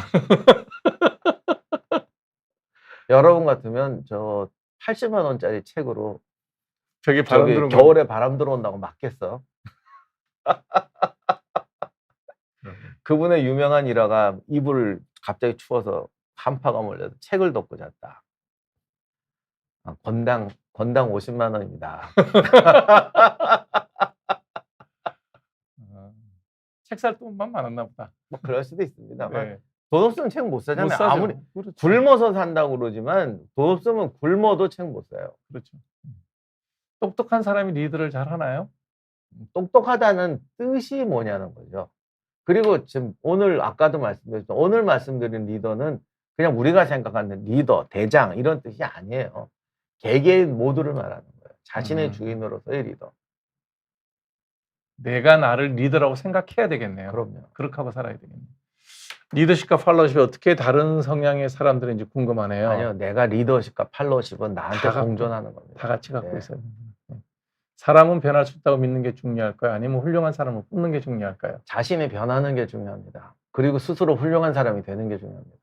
아, 남을 볼 게 아니라 나를 보라는 얘기군요. 이거 왠지 스님 말씀 같은데. 아니요, 좀 이거- 뭐, 예, 동의합니다. 이거 예. 소크라테스가 한 얘기가 이겁니다. 아, 내가 변하고 내가 훌륭한 사람이 되라. 시민들의 수준이 중요하겠네요. 결국 이 얘기죠. 시민들의 노력이 중요하죠. 각성과 노력. 아, 수준은 결과니까. 왠지 오늘 자꾸 좀 부처님 돼가는 느낌이 자꾸 난다. 아니요. 역사적으로 맞고 그러다가 항상 달라지잖아요. 그렇진 않은 것 같아요. 진리가 달라지는 것인데 어쩌면 정답이 달라지는데 확신은 어떻게 할 수 있을까요? 저 질문은 아주 원론적인 질문이죠. 네. 그러니까 예를 들면 이런 거죠. 나는 언제든 틀릴 수 있다. 그러면 저는 평생 결론을 유보하고 살까요? 우리 모두. 전 세계 모든 사람은 불완전해요. 그렇죠. 그리고 그가 내리는 결론은 다 자기 결론이 아닐 수도 있어요. 네. 누가 이렇게 뭐 세뇌가 됐거나 누구의 영향을 받았거나 그럼 결론 안 내립니까? 그런 거를 의식하고 내가 결론을 내리되 그 결론을 다시 반추하고 내 결론에 맹종하지 않고 내 결론을 맹목적으로 변호하지 않고 열린 마음으로 살아가는 게 중요하죠. 또 그 말씀하신 게 중요한 전제인데 그 전제를 고로 나는 아무것도 결론 내리면 안 돼. 네가 내리는 결론 다 못 믿어. 이렇게 가서는 안 된다는 거예요. 그 결론은 결론을 내려놓고 또 이 그럼요. 결론에 대해서 그 결론에 대해서 열린 마음으로 있고 늘 반추할 수 있어야죠. 근데 이건 아니야. 몰라. 네 말이 맞는지 어떻게 알아? 이렇게 가는 건 책임 회피예요. 과학이 사실 우리는 과학을 하는데 과학이 그래요. 과학도 마찬가지예요. 가설을 세우고 그럼요. 입증이 되면 그때까지는 저기 시오리로 작용이 하지만 거기에 대해서 끊임없이 맞습니다. 반론을 받아들이고 거기에 대해서 네. 토론하고 또 바꾸고 발전하고 그러는 건데 역사도 과학도 해석하는 게 다 비슷하네요. 네. 세대 갈등이 심한데 역사적으로 예전에도 세대 갈등이 심했는지 궁금해요. 역사적인 기록이 남은 게 있나요? 저거는 제가 성경 얘기를 해서 미안한데 최초의 성경을 기준으로 해도 최초의 인류부터 저랬어요. 세대 차이 난다고요. 아. 성경에 그게 나오나? 어디에서 나오죠? 아니 노아도 그렇고 그 모든 카인과 아벨도 아벨도 그렇고 그렇고. 따지고 보면 근데 이게 세대 차이라는 게 별게 아닙니다. 네. 이게 사실은 그 20대, 30대, 40대가 다 다른 거예요. 왜냐하면 경험 세계가 다르니까. 그렇죠. 예를 들면 여러분 만약에 내가 어떤 것에 대해서 예를 들면 이 마우스가 좋은 거냐 나쁜 거냐라고 판정하는데 이것도 있어요. 예, 판단 기준이 색깔밖에 없다고 쳐봐요. 아하. 그러면 굉장히 빨리 결정 내릴 수가 있어요. 그렇죠. 그럼 됐네. 이제 놀자. 이게 아니라 빨리 결정 내리면 그만큼 빨리 다른 걸 또 하든지 뭔가 밀고 나가야지. 그렇죠. 그렇게 해야 마우스를 판단하는데 알고 보니 이게 뭐 이 기준 저 기준 이게 많아지는 거죠. 나이가 들면 이게 너무 많이 하고 이제 100개, 20개야. 네. 100개, 200개야. 네. 결정을 못 내리죠. 그렇죠. 그러다 보면 노인들이 야, 그게 그거야. 이렇게 되는데 그게 그거야도 좋은 건 아니죠. 그러니까 노인들이 가지고 있는 건 결정력은 떨어질 수밖에 없어. 왜? 아는 게 너무 많으니까. 정보가 너무 많은 네. 거예요. 네. 그러나 젊은 사람들에게 한 가지 변수는 줄 수가 있죠. 이러한 행동에는 이러한 게 따를 수도 있다. 그러면 젊은 사람들은 싫어하게 되는 거죠. 내 행동을 막는다. 근데 그게 싫어하는 게 아니라 내가 가진 장점, 빠른 결정과 빠른 결단에 있어서 실패할 확률을 낮춰주는 것이죠. 거죠. 네. 그런데 거기 잘못하는 건 뭐냐면 젊은 사람이 그걸 배제하고 오직 나만의 기준으로 살겠다. 이거는 노인의 덕을 안 보는 거죠. 노인은 자기가 하는 충고를 끝내야지. 네가 뭘 알아. 나도 옛날에 다 해봤어요. 막 이거 해. 이거 먹어. 제일 나쁜 거잖아. 그러니까 젊은 사람은 변화와 빠른 결단, 나이 든 사람은 그에 따른 부정에 대한 주의. 예, 여기까지네요. 그렇죠. 거기를 알고 잘 접촉하는 게 세대 갈등을 최소화할 수 있는 건데 말은 저도 이렇게 하지만 이 과정이 결과가 이렇다는 거지. 과정에서 어떻게 이렇게 아름답게 되겠습니까? 이렇게도 말할 수 있고 지금 우리 아들도 좀 아빠도 그렇게 안 하잖아. 분명히 이럴 텐데. 다 그러죠, 뭐. 다 그러죠. 그런 부분을 이제 알고 이 커뮤니케이션 과정에도 좀 들어가는 게 중요한데 이 훈련이 안 되면 노인은 강요하고 젊은이는 마당하는 거죠. 그다음 이제 또 이런 게 있어요. 나이가 40이 돼도 20살처럼 행동하는 애가 있어요. 잘 안 되는 애들. 예. 20살인데 60난 노인처럼 행동하는 애들이 있어요. 점잖은 사람들. 그런 것들도 이제 고민하면서 고쳐야죠. 그래서 네. 세대 간의 갈등은 있을 수밖에 없는데 그 갈등을 어떻게 다루느냐가 중요한 것 같아요. 똑같아지기를 원하는 데서 모든 비극이 나와요. 누가 옳으냐 누가 그러냐. 그러니까 이런 점을 옛날에 받았어. 이런 상황이 벌어졌을 때 젊은이의 말을 듣는 게 낫겠습니까? 노인의 말을 듣는 게 맞겠습니까? 둘 다 틀려. 둘 다 맞고. 너한테 주어지는 너한테란다. 또 말하다 보니까 우리에게 주는 모든 정보는 과학 똑같잖아요. 그렇죠. 올바른 정보와 틀린 정보가 있어요. 그거를 잘 수합해서 최적의 결과를 나는 게 능력이고 그거를 평생 훈련하면 가는 거잖아요. 20살 때니까 난 그거 안 해도 돼. 이거 아니에요. 나는 이제 100살이니까 안 해도 돼. 아니에요. 공부는 죽을 때까지 하는 그건 거예요. 평생 하는 거예요. 스키와님 질문이 참 철학적이긴 한데 가치에 대한 좀 요소는 어떤 식으로 교육해야 될까요? 답이 없죠. 그렇죠. 오늘 소크라테스 얘기한 거는 저도 정답은 아니라고 봐요. 그럼 그게 무슨 정답이 있겠어. 중요한 건 그 노력에 대한 가치를 깨닫는 게 더 중요한 것 같아요. 노력에 대한 가치. 내가 인식하고 그걸 해보려는 노력이 네, 중요하고 노력에 그에 대한 대한 가치. 가치. 네. 사랑을 최고로 쳤던 가치, 최고의 가치를 썼던 리더도 있나요? 진짜 오늘 스님 돼가는 것 같은데 모든 사람은 자기 사랑을 최고의 가치로 여깁니다. 이거 해도 될 것 같은데 이제부터 좀 저기 절로 가볼까? 그 어느 스님이 하는 거 보니까 네. 저거 되게 잘한다. 근데 해보니까 되네. 아니 그거보다 세종약은 저기 훈민정음의 해례본에 제일 나온 게 그 나란 말씀이 딩국가달라 뭐 어여삐 여기였는데 그게 사랑이잖아요. 근데 우리 채널 분들은 이런 질문 안 하는데 여기 채널 분들 훌륭하시다. 이게 우리 구독자들이 좀 문제가 있구나. 이런 질문을 하니까 도가 통해지네요. 아유, 이러다가 정말 됩니다. 산을 올라가시는 거 아니에요? 됩니다. 민민님도 공부 좀 많이 이런 역사 고민을 많이 하신 분 같은데 역사에서 학설 같은 것은 어떤 시각으로 접근하나요? 역사에도 학설이 있다는 것은 얼마 전에 알았습니다. 법학에서는 자주 나오는데 역사에서는 학설, 어느 학문이든지 학설이 가장 낯설게 느껴집니다. 그런데 글쎄요. 제가 좀 또 이제 비유를 들자면 세상 사람의 얼굴이 모두 똑같다면 우리가 여러분이 어느 혹성을 갔는데 거기는 사람들 얼굴이 다 똑같아요. 정말 똑같아요. 복사본처럼. 예를 들면 그러면 어디가 더 낯설게 느껴질까요? 그게 낯설죠. 그게 더 낯설죠. 네. 그래서 학설이라는 거는 결국 다양한 생각이에요. 근데 아마 역사라는 것은 사료에 기반하니까 기록에 기반하니까 기록에 있는 얘기대로 하는데 무슨 학설이 있을 수 있느냐 이렇게 생각하신 것 같아요. 근데 역사는 기록을 읊는 게 아니에요. 절대로.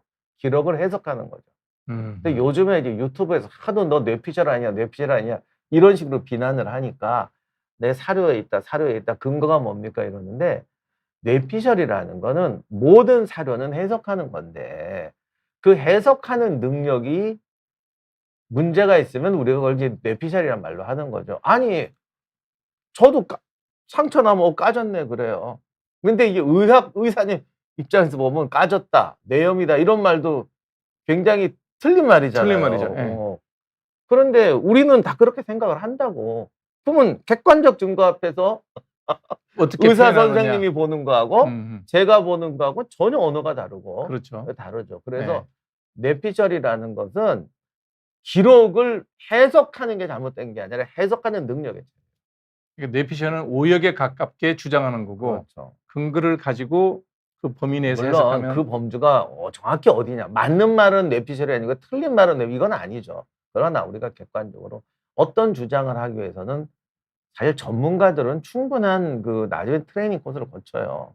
근데 그거 없이 느낌대로 이야기할 때 이 경계가 저는 정확히 뭐라고 말은 못하겠지만 우리가 그래도 양심적으로나 객관적으로나 준비가 되고 얘기하는 예를 들면 제가 의대 앞에 가서 정문 2번 통과한 다음에 나 뇌피셜 아니야.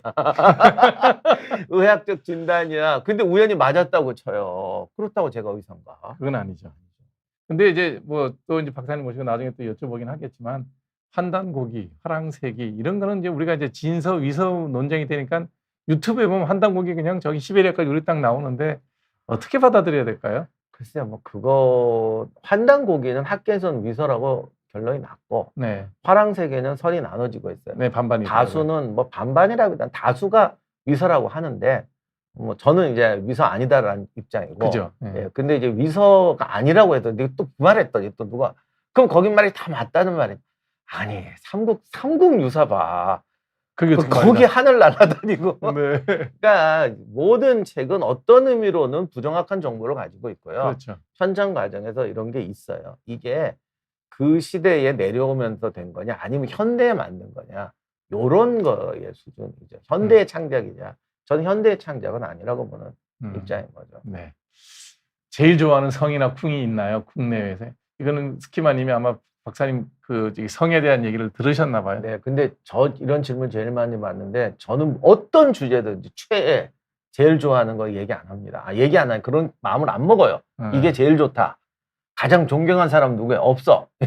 그럼 또 이제 누가 너는 얼마나 건방지면 존경하는 사람이었냐? 그게 아니고 누군가가 최고다. 얘를 그러니까 뭐 난 이런 게 없다는 거죠. 항상 객관적으로 보고 싶어 하거든요.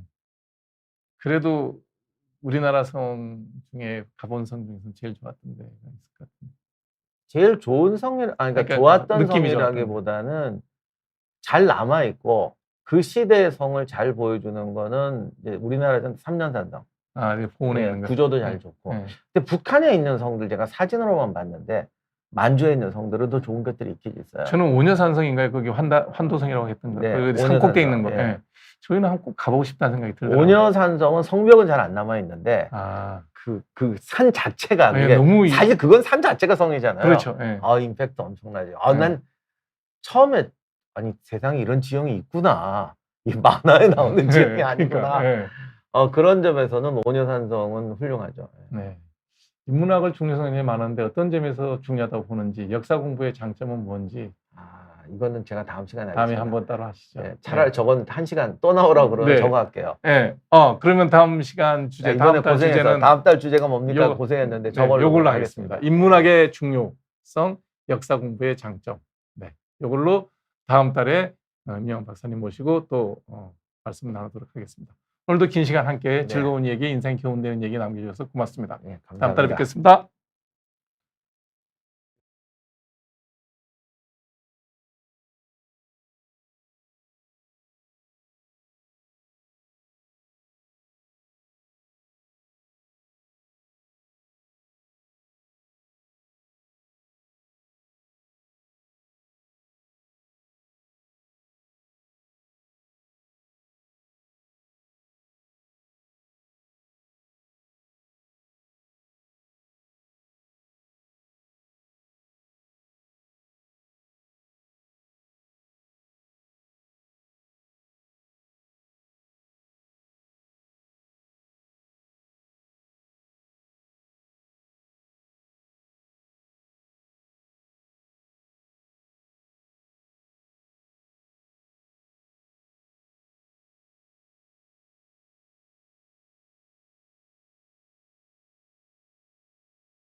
네, 매주 화요일 여러분들 찾아뵙는 함익병쇼, 피부과 전문의 함익병입니다. 오늘은 2부, 의료에 대한 얘기를 한번 좀 해야 될 것 같아요. 왜냐하면 비욘디가 의료 채널이기도 하고, 그 다음에 현재 벌어지고 있는 의료 대란에 대해서 여러분들과 좀 개념에 대한 얘기를 좀 같이 한번 해볼 필요가 있다라는 생각이 먼저 들었습니다. 한 1년쯤 됐나요? 한 3월 달에 했나? 언제 했는지 모르겠는데 제가 몇 번 의사들의 숫자를 1000명을 늘리는 것에 대한 1000명을 늘리는 것도 무리가 있고 국가적으로 상당히 재정적인 압박이 오고 국민들의 생활을 피폐하게 만들 수 있는 그런 제도다. 그런 것 하면 안 된다. 이런 말씀을 드렸고요. 그래서 화요일 날 하는 첫 번째 방송을 그때 개혁신당 이주영 의원 모시고 5월 달에 했었고요. 그 전에 제가 개인적으로 3월 달, 그 전에 아마 작년 12월인가 2번인가에 걸쳐서 OECD 자료를 활용해서 OECD를 근거로 1000명, 2000명 증원을 주장하는 내용들이었기 때문에 무지한 보건행정 공무원들의 그 무지성에 대한 내용을 제가 반박을 했었죠. 그때 한 50만 명 가까운 구독자분들이 보시고 여러 가지 댓글을 남기고 난 다음에 제가 더 이상 얘기하지는 않았어요. 왜냐하면 결국은 겪어봐야 될 일이고 의사가 갖고 있는 두 가지의 상호 모순적인 그런 성격 때문에 이걸 여론으로 얘기하면 이제 의사들 잘 먹고 잘 사니까 좀 많이 뽑아서 그렇게 경쟁을 시켜야 된다라고 주장하는 분도 있고, 환자가 되신 분들은 다르죠. 자기 병을 고쳐준 사람이니까 되게 이제 개인적인 감사를 느끼죠. 그럼 환자 수가 많겠어요? 건강한 사람 수가 많겠어요? 그러니 이걸 다수결로 붙이면 의사들이 갖고 있는 그런 그 사회적, 경제적 혜택을 보고 질시하는, 배관시하고 있는 그런 사람들이 다수죠. 그러니까 처음에 2000명 늘린다 그럴 때 85%의 지지율이 나왔어요. 아마 현 정부에서는 그걸 노리고 아마 선거용으로 2000명을 내지는 것 같다는 생각이 들어요. 그리고 제가 이제 방송할 때 이 방송 쇼츠에서 이제 여러 가지 얘기를 했더니 댓글이 보면 온갖 욕설이 난무하는 댓글들이 올라와 있죠. 네. 그래서 오늘은 우리가 갖고 있는 잘못된 오개념 때문에 이런 일이 벌어지는 게 아닌가. 그래서 여러분들에게 의료가 과연 어떤 성격을 갖고 있는 그 서비스인지에 대한 얘기, 그다음 의사라는 존재는 과연 어떤 성격을 갖고 있는 존재인지 개념을 정확하게 이 얘기를 하면 여러분들이 어떤 생각을 정리할 때 좀 낫지 않을까 싶어서 오늘 여러분들에게 이 슬라이드를 준비했습니다. 자, 슬라이드 올려주시죠. 이거는 개혁신당의 이주영 의원이 준비한 자료인데 저랑 같이 어떤 디스커션하는 시간에서 만나서 제가 발제했던 내용도 하고 이주영 의원이 발표했던 발제 내용도 있어서 이 내용을 제가 좀 그대로 받아봤습니다. 그래서 여러분들에게 이 내용을 좀 전해드리는 것이 국민 여러분들에게 우리 또 구독자 여러분들에게 필요하다라는 생각이 들어서 여러분들에게 말씀드리도록 하겠습니다. 이 내용은 이주영 교수, 저는 아직까지 의원이라는 얘기보다는 이주영 교수란 말이 훨씬 입에 있죠. 소아응급실에서 10년 이상 일했던 현직 의사, 소아과 응급의학 전문입니다. 그분이 고민하고 준비했던 발제 내용을 제가 강의를 똑똑히 듣고 여러분에게 그대로 전달하겠습니다. 자, 우리가 보면 제가 이제 돈 얘기를 하죠. 여러분들이 병원에 가면 내는 돈은 많지 않고 의사들이 받는 돈이라는 게 의사가 부자로 사는 거는 다수가 부유하게 사는 건 맞지만 그것이 여러분들이 내는 돈으로 부유한 게 아니라 다른 어떤 부가적인 일이 있다는 것을 설명을 드릴 필요가 있는 겁니다. 그래서 그 설명을 드리는 거예요. 그래서 이제 거기 댓글 다는 거 보면 의사가 공공의 세금으로 그 돈을 버는데 뭐 이런 얘기도 있고요. 그다음에 의사가 돈만 밝히냐, 그리고 의사가 공공의 이익에 부합되게 행동해야지 의사는 히포크라테스 선서를 잊어버렸냐, 뭐 이런 이제 그 도덕률을 얘기를 하죠. 근데 제가 이제 그런 얘기할 때마다 시간 나면 댓글도 달아줍니다. 의사는 공공재가 아닙니다라는 얘기를 늘 해요. 근데 우리나라 사람들은 의료는 공공재라고 생각하는 것 같아요. 그래서 그러면 공공재란 정의를 한번 따져봐야 되겠죠. 이게 보면 합리적인 서구 사람들이 생각하는 공공재하고 그냥 관습적으로 우리가 얘기하는 공공재는 완전히 다른 의미로 쓰인다는 거죠. 자, 우리 사전입니다. 우리말 대사전에 공공재란 이렇게 되어 있습니다. 명사이고 공중이 공동으로 사용하는 물건이나 시설, 도로, 항만, 교량, 공원 따위를 이른다. 공중이 다수가 공동으로 사용하는 물건이나 시설, 도로, 항만, 교량, 공원 따위를 이른다. 이렇게 되어 있고요. 그 다음에 좀 더 경제학적인 용어로 공공재를 뭐라고 해석했냐면 요거는 영어를 그대로 갖고 온 거예요. 비경합성과 비배제성을 갖춘 재화로서 추가적인 소비자에게 해당 재화를 공급할 때 발생하는 한계 비용이 없고 사람들을 해당 재화의 소비에서 제외할 수 없는 재화라고 번역을 했어요. 이거는 이제 영어에서도 영어의 경제학 용어로 그대로 번역한 거예요. 그러니까 누구도 제외하면 안 되고 누구도 경쟁을 붙이면 안 되고 추가적인 소비자에게 해당 재화를 공급할 때 한계 비용 없이 무한 공급해야 되고 돈이 얼마가 들더라도 사람들을 해당 재화의 소비에서 제외할 수 없다. 그러니까 이게 공공재라는 거예요. 자, 여기를 갖다 놓고 이제 우리가 뭐 위든 아래든 다 우리말 사전에 나오는 용어니까 의료를 놓고 한번 생각해 보죠. 의료는 공중이 공동으로 사용하는 뭐 서비스, 물건에 해당되니까 맞다고 봐야 되겠죠. 그러면 우리나라에서 사용하는 이거는 사용자 중심입니다. 사용하는 사람이 공중이면 다 공공재라는 얘기죠. 이제 이렇게 정의를 하면 어떤 문제가 생기냐? 여러분이 이용하는 백화점은 공공재일까요? 사유재일까요? 그러니까 이거는 굉장히 정의 자체가 우리 일반 대중들의 의식을 그대로 반영하는 국어사전이에요. 백화점은 공중이 사용하죠. 뭐 특정 소수가 몇 명이 쓰는 게 아니잖아요. 그러면 백화점은 공공재냐? 이제 이 문제가 생기죠. 그다음 밑으로 내려와서 공공재 비경합성과 비배제성, 그러니까 누구도 예외로 하면 안 되고 경쟁시키면 안 되고 추가적으로 소비자가 사용을 하면 공급이 되는데 한계 비용 동계산에서 안 하면 안 된다는 얘기예요. 그리고 모든 사람은 이 재화를 소비해서 제외할 수 없다. 이렇게 되면 백화점은 공공재인가요? 아닌가요? 그래서 위의 개념은 일반 대중이 갖고 있는 것을 국어사전에서 그대로 그냥 정의해 놓은 거예요. 밑에 거는 경제학 용어로 정의한 거예요. 밑에 걸로 얘기하면 당연히 백화점은 공공재가 될 수가 없죠. 그러나 위에 거로 얘기하면 대한민국의 어떤 쇼핑센터가 공중이 사용하지 뭐 10명, 20명, 100명, 200명이 산정해 쓰는 건 아니잖아요.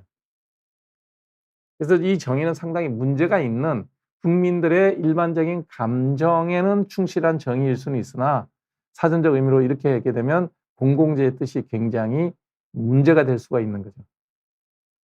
자, 그러면 우리가 쓰는 전기는 공공재일까요? 아닐까요? 전기는 모든 공중이 사용을 합니다. 그래서 당연히 공공재가 돼야 된다고 생각하니 전기세, 우리가 말하는 전기요금, 전기를 사용할 때 쓰는 돈을 내는 요금을 적자가 하나도 못 올리는 거예요. 왜? 다수가 쓰는데 비경합적이고 비배제성이어야 되거든요. 아무리 돈이 없는 사람도 쓸 수 있게 해줘야 된다고 생각을 하니 이렇게 전기 발전 원가가 올라가도 지난 정부에서 무능하게 멀쩡한 원전도 없애서 발전 단가를 높이고 석유값은 오르고 가스값은 오르고 그다음에 송전하는 송전 비용도 송전탑을 못 세워서 송전 비용도 많이 들고 그런데도 저기가 안 돼요. 요금을 못 올리고 있어요. 올리면 이 더운 여름에 선풍기도 못 돌리고 에어컨도 못 돌리냐는 여론, 다수의 비논리적인 주장에 아무도 못 올립니다. 그러면 어떤 일이 벌어지냐? 한전은 계속 적자가 누적되고 있어요. 한전에 누적된 적자가 지금 거의 제 기억이 정확한지 모르겠는데 100조가 넘을 거예요. 한번 찾아봐 주실래요? 100조가 넘었는지 200조가 넘었는지 모르겠어요. 근데 한전은 국영기업입니다. 그래서 한전이 적자가 나면 무조건 채권을 발행할 수가 있어요. 그 채권 발행의 액수를 국회에서 정하는데 채권을 발행할 때마다 국회 승인이 나서 채권을 발행합니다. 왜? 안 그러면 한전이 부도가 나거든요. 그러면 여러분이 채권 시장에서 삼성전자가 안전할 것 같아요? 한전이 안전할 것 같아요. 채권이. 누적 적자액이 얼마예요? 43조인가요? 100조 아닌가요? 제가 알기로는 100조 기억하는데, 하여튼 뭐 엄청난 액수가, 네, 43조예요. 네. 단일 회사가 누적 적자가 43조예요. 엄청난 적자입니다. 이자만 해도 엄청나죠. 근데 못 올립니다. 왜? 올리면 공공재라고 생각을 하니까. 우리나라의 공공재 인식이 저렇게 작용을 하게 되면 전기요금 영원히 못 올려요. 그러면 어떤 일이 벌어지냐? 43조 좋아요. 국채 계속 찍어서 해결한다고 쳐요. 국채는 누가 사요? 맞죠. 빚만 202조라는 게 저게 맞을 거예요. 네. 원래 누적 적자가 43조고요. 총 누적 적자가 202조예요. 200조가 맞아요. 네. 200조의 채권이 발행되고 있어요. 한전에서 200조의 채권을 발행하면 우리나라에서 채권을 사는 사람들이 있을 거 아니에요. 뭐 돈을 가진 개인이든 돈을 가진 법인이든 그 채권을 사요. 그러면 기업들한테 갈 돈이 없는 거예요. 시장에 유통될 수 있는 여유로운 자금이 예를 들어서 500조가 있는데 한전이 200조를 가져가요. 그러면 일반 기업들은 채권을 사도 회사채를 발행해도 팔리지가 않는 거예요. 그래서 회사채 발행 비용이 올라가요. 그게 기업 경영을 어렵게 하고 그게 돌고 돌아서 우리나라 지금 내수 경기를 불안하게 하는 요인이 되고 있어요. 자, 이게 한 바퀴쯤 돌아야 나타나는데 우리나라 정치하는 사람이나 우리나라에서 표를 결정하는 그런 채권 발행을 결정하는 의회나 국회나 그다음에 대통령이나 이 모든 사람들이 전기요금이 오르는 건 눈앞에 것만 보이는 거고요. 한 바퀴 돌아서 이것이 우리나라 국가 경제에서 채권 시장에 왜곡을 일으키고 있다는 걸 모르는 거예요. 채권을 발행할 때 삼성전자보다 한전이 안전해요. 한전은 국가가 부도나기 전에는 반드시 갖게 돼 있습니다. 돌려막기가 가능한 거예요. 한전채는. 그래서 한전채가 돈 빨아먹는 하마예요. 시중의 여유 자금을 빨아먹는 하마가 한전채예요. 이거를 아무도 얘기 안 해요. 아무도.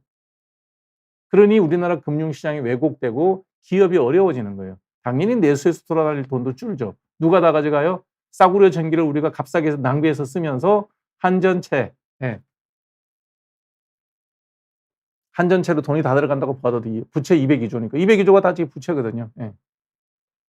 단기 적자가 43조예요. 뭐 43조인가 봐요. 이런 식으로 왜곡되고 있는 이유가 뭐냐? 공공재라는 개념이 굉장히 강한 거예요. 자, 지금 독일이나 유럽은 전기요금이 되게 비싸요. 거기는 공공재라고 생각 안 해요. 자, 그 나라의 공공재의 개념을 영어로 그대로 한번 옮겨 볼게요. A commodity or service that provide without profit. 자, 여기는 우리나라 공공재의 개념은 사용자 중심이에요. 서양에서 공공재라는 것은 provide, 공급자 중심이에요. 무슨 얘기냐? 이윤 없이 공급하는 서비스나 재화라는 뜻입니다. 어떤 사람이, 어떤 조직이, 어떤 회사가, 어떤 국가가, 그러니까 누가 공급하는지는 상관없어요. without profit, 어떤 이익 없이, 어떤 이윤을 추구하지 않고 제공되는 서비스와 상품, 이 공공재예요. 이게 정확한 정의예요. 어떤 조직에서 뭔가를 공급할 때 이윤을 추구하면 그거는 공공재가 될 수가 없는 거예요. 그래서 영국의 의료는 공공재냐? 공공재에 거의 가까워요. 의료가 완전 공공재인 나라는 공산주의 국가입니다. 공산주의 국가. 의료는 공공재예요. 거기는 뭐 국가가 공급해도 의무가 있어요. 그 외에 다른 나라는 교묘하게 공공재적인 성격을 반영하는 형태를 취하고 있지만 공공재는 아니에요. 그래서 독일 같은 나라, 영국 같은 나라, 프랑스 같이 러시아의 천연가스나 원유에 많이 의존했던 나라들이 전기값이 오른 이유가 발전 단가가 올라갔죠. 독일은 아예 원자력 발전소를 완전히 폐기했기 때문에 발전을 좀 가스하고 뭐 풍력 발전 이런 걸 하는데 풍력 발전은 그거는 국가의 기간 전기 공급망으로 쓸 수가 없어요. 워낙 변동폭이 크기 때문에. 대부분 가스 발전을 했다고요. 자, 가스 발전 단가가 올라가서 뭐 전기 요금이 엄청나게 올랐죠. 만일에 우리나라 사람들의 논리라면 야, 불가피한 우크라이나 전쟁 때문에 가스 공급이 올랐고 나중에 다시 내려갈 때를 하더라도 일단 국채 발행해서 회사채 발행해서 싸게 공급해가 이제 통하죠. 그러나 서구권에서는 전기는 공공재적인 성격이 있지만 기본적으로 이윤이 남지 않으면 회사가 존속되지 못하기 때문에 예, 공공재적인 성격이 없어요. without benefit이 아닙니다. without profit이 아닙니다. 이윤이 남아야 하는 일이에요. 자, 이렇게 되면 의료는 공공재냐? 그러면 그걸 공급하는 여러 가지 의료 자원, 병원 시설은 공공재냐? 세브란스 병원이나 카톨릭 의대나 삼성의료원이 공공재이냐? 는 문제를 물어봐야 되는 거예요. 거기에 일하고 있는 의사나 간호사는 공공재인가? 뭐 이번에 2,000명 정원할 때 보니까 거의 뭐 공공재처럼 취급을 하더라고요. 그러면 과연 의사가 되고 간호사가 되고 임상병 의사가 되고 방사선 기사가 되는데 정부에서 등록금 한 푼 대준 적이 있나요? 공부하는 기간 동안 책을 한 권 사준 적이 있나요? 왜 의료 이력이 공공재가 돼야 됩니까? 필요할 때만 히포크라테스 선서를 인용을 하고 필요할 때만 공공재인가요? 공공재로 쓰려면 제가 얘기했잖아요. 처음부터 교육과정을 사관학교식으로 뽑아서 정부에서 다 돈을 대야죠. 그래야 그 의료 인력이 공공재가 될 수가 있죠. 아니면 사적 능력으로 본인이 공부를 마쳤다 하더라도 정부에서 시험을 뽑아서 공무원 임용시험처럼 의사를 뽑아서 국가 소속으로 하고 공공재로 사용을 해야죠. 그래서 국립대학병원이라든지 국립의료원이라든지 보건소에 있는 의사나 간호사는 공공재가 맞습니다. 그러나 삼성의료원에 있고 신촌세브란스병원에서 일하고 카톨릭 의대에서 일하는 모든 의료 자원은 의료 인력은 전부 사적 이익을 통해서 사적 이익을 얻기 위해서 일을 합니다. 그렇다고 해서 피 흘리고 오는 사람 돈 없다고 진료 안 하지는 않죠. 그런 걸 진료를 해놓고 진료비를 받지 못하는 경우도 왕왕 있어요. 그런 거는 병원 내에서 남은 잉여금 일정 걸 전부 다 세브란스 같은 경우는 사회사 부서에서 맡아서 손비 처리를 합니다. 그런 정도의 공공의 활동은 하겠지만 누구나 이용하면서 이것은 내가 필요할 때 비경합적으로 비배제성을 갖춘 내 마음대로 원하면 환자가 원하면 무한 공급하는 한계 비용 없이 무조건 공급해야 되는 그런 재화일 수는 없는 겁니다. 제가 이 어려운 얘기를 그냥 쉽게 얘기한 거예요. 공공재란 정의는 제가 말씀드리지만 이거는 우리나라의 일반적인 시민이 갖고 있는 정서적 감정을 한글로 옮겨놓은 정의고요. 정확한 정의는 이겁니다. 이윤을 추구하지 않는 사회나 정부나 혹은 개인이나 어떤 단체가 제공하는 서비스와 재화입니다. 대표적인 게 록펠러가 사망할 때 유산으로 남긴 게 뭐냐면 뉴욕시에 남긴 게 크게 두 가지를 남겼어요. 하나가 뭐냐면 록펠러 센터. 그거 그냥 건물 짓고 문화센터처럼 만들어서 뉴욕시에 기증했어요. 당연히 공공재죠. 왜? 재단 운영하는 건 전부 사적 돈으로 이윤을 추구하지 않고 운영하고 있습니다. 또 하나가 뭐냐면 뉴욕 시민들은 수돗물 값을 안 낼 거예요. 수돗물 값이 맞을 거예요. 내 기억은 정확한지 않은지 모르겠는데 수돗물인지 전기인지 모르겠는데 그거를 전부 록펠러가 재단에서 기증을 했어요. 그래서 공짜예요. 그러니까 개인이 록펠러 재단이라는 데서 without profit 어떤 이익도 추구하지 않고 제공하는 서비스입니다. 이런 게 공공재예요. 근데 우리는 필요할 때마다 의사에게 의료에 이런 거를 얘기를 해요. 엄밀하게 좁은 의미로 공공재를 딱 적용을 하면 우리나라에서 의료 공공재는 국립의료원, 각 시도 직영으로 하고 있는 병원, 도립병원, 시립병원, 그 다음에 보건소가 공공재입니다. 그 외에는 다 사유재입니다. 그런데 의료는 그냥 그렇게 내버려 두기에는 국가가 뭔가를 해야 될 영역이 많죠. 왜냐하면 공공재적인 성격이 분명히 있단 말이에요. 돈 없어서 환자가 아파서 죽는다 그러면 말이 안 되잖아요. 그거를 해결하기 위해서 여러 가지 제도를 만드는 거예요. 이거는 어떤 제도를 만드느냐 이런 거죠. 의료제도를 완전히 자유롭게 시장 방임으로 맡겨놓는 거예요. 아니면 반대로 완전히 통제하는 거예요. 예전에 이제 그 옛날 우리나라 의료보험 도입하기 전에 1950년대, 60년대까지 우리나라 이랬고요. 미국이 그랬고 뭐 대부분 보험이 되기 전에는 다 이랬죠. 정부가 있고 개인이 있는데 정부는 하는 일이 없어요. 민간에서 모든 병원을 다 짓고 민간 자본으로 개원을 하고 그다음에 치료받는 것도 다 개인 돈으로 치료하고 거기에 따른 어떤 뭐 손실이 생기거나 손해배상할 일이 있으면 의료진이 개인적으로 보험을 들고 자유죠. 이게 완전 자유시장이에요. 정부는 그냥 면허라든지 병원 할 때 병원의 시설 같은 거에 대해서 규제만 할 뿐이죠. 반대로 이제 쿠바, 우리나라에서 일부 정말 정신 나간 분들이 주장하는 쿠바 의료, 북한의 의료 다 동격입니다. 예. 완전 정부 주도예요. 의료비 총액을 정하고 정부에서 병원 다 짓고 네. 의사는 공무원입니다. 의학을 공부한 공무원이에요. 그게 쿠바 의료입니다. 되게 좋다고 누가 얘기하던데 쿠바에 가서 치료받고 싶은 분이 있나요? 아무도 안 갈 겁니다. 모든 사람이 이용할 수 있다는 거에 의미로 보면 좋죠. 네. 뭐 돈 하나도 안 들어요. 다 공짜예요. 다 국가 책임이고. 의사도 매한가지입니다. 수술할 때 환자 잘못되면 내 책임이 아니에요. 국가 책임이에요. 이런 양극단적인 시스템이 있어요. 어느 쪽도 지금 여러분 생각해 보시면 아 이것도 아니야. 이거는 개인한테 부담이 커. 아 이것도 아니야. 이거는 뭐 우리가 봐서 할 때는 북한하고 쿠바가 전형적인 이런 제도입니다. 둘 중 하나는 아니야. 그래서 이제 여러 가지 형태를 만들어 나가는 거죠. 그래서 요 형태가 영국의 형태입니다. 개인, 의료법인이든 개인이든 병원, 그다음에 정부가 있어요. 그 사이에 계약을 하는 겁니다. 계약을 해서 의사들이 계약된 환자를 다 진료를 하고 모든 진료 비용은 정부에서 계약에 입각해서 병원에다가 넘겨줍니다.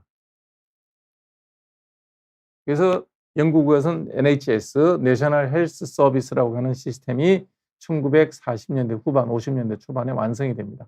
그래서 모든 의사들은 정부하고 계약을 해야 돼요. 그리고 정부가 정해진 그 영역의 환자를 내가 보게 돼 있어요. 그리고 이제 정부에서 정해진 그 의료 시스템에 따라서 1차 병원, 2차 병원, 3차 병원을 전원하게 돼 있습니다.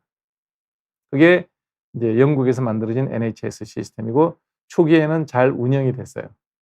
근데 이제 이게 오래 가다 보니 전에 일전에 잠깐 제가 설명드렸지만 이 시스템이 원래는 영국도 이런 시스템이었어요. 완전 방임형 개인주의 자유주의 의료 시스템이었는데 이러니 전쟁을 치르는 사이에 많은 상위 군인도 생기고 희생자도 많고 그래서 부상 치료도 해야 되고 그러니까 국민의 웰페어 보건복지를 위해서 이걸 이렇게 해서는 안 되겠다. 국가가 개입해야 된다. 그래서 하고 있던 병원들을 전부 다 거의 반국영화시키는 과정에 엄청난 시설비나 이런 것들을 그 당시 의사들에게 다 돈을 지불을 했어요. 그리고 반국영으로 한 거예요. 그게 이제 NHS를 움직이게 됐죠. 그러니까 그 당대에는 그 의사들은 충분히 현금 보상을 받았고 그다음에 자기 살아생전에는 국가에 대한 충성심, 살아남은 자의 미안함 이런 것 때문에 열심히 했어요. 시스템이 잘 돌아갔어요. 근데 60년대 후반부터 그 혜택을 받았던 그 의사들은 다 돌아가시고 은퇴하고 새로운 젊은 의사들이 의사가 됐는데 이 사람들은 이거 보니 이게 영 재미가 없어요.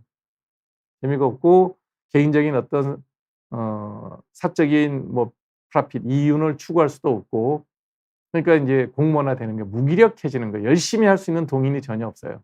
그러니 하루에 10명 내지 20명 정도 환자 진료하고 널널하게 환자 오시면 네 반갑죠. 뭐 하루에 10명 보는데 뭐 30분씩 수다도 떨고 그러고 난 다음에 약은 안 줘요. 왜? 약 많이 주면 그 내가 받아야 될 돈에서 그 약값이 까여요. 그래서 충분하게 예방 설명만 합니다. 감기 걸렸다 물 많이 마시고요. 사과즙을 내서 뭐 오렌지 주스를 넣고 이딴 얘기는 하는 거예요. 네. 그리고 하이 바이바이 이러고 끝나는 거예요. 그게 영국식 의료입니다.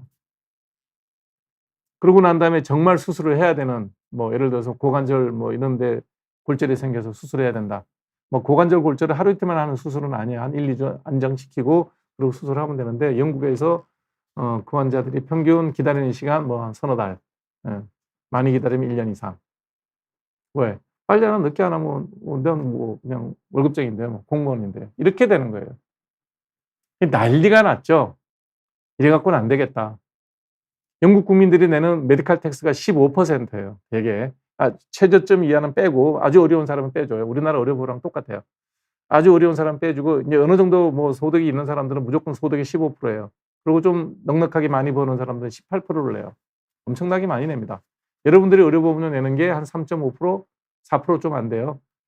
회사에 있는 사람들이면 회사가 절반, 공무원이면 나머지 절반은 또 저기 국가에서 내죠. 그래서 7.5%인가 뭐 합쳐서 7.5%쯤 돼요.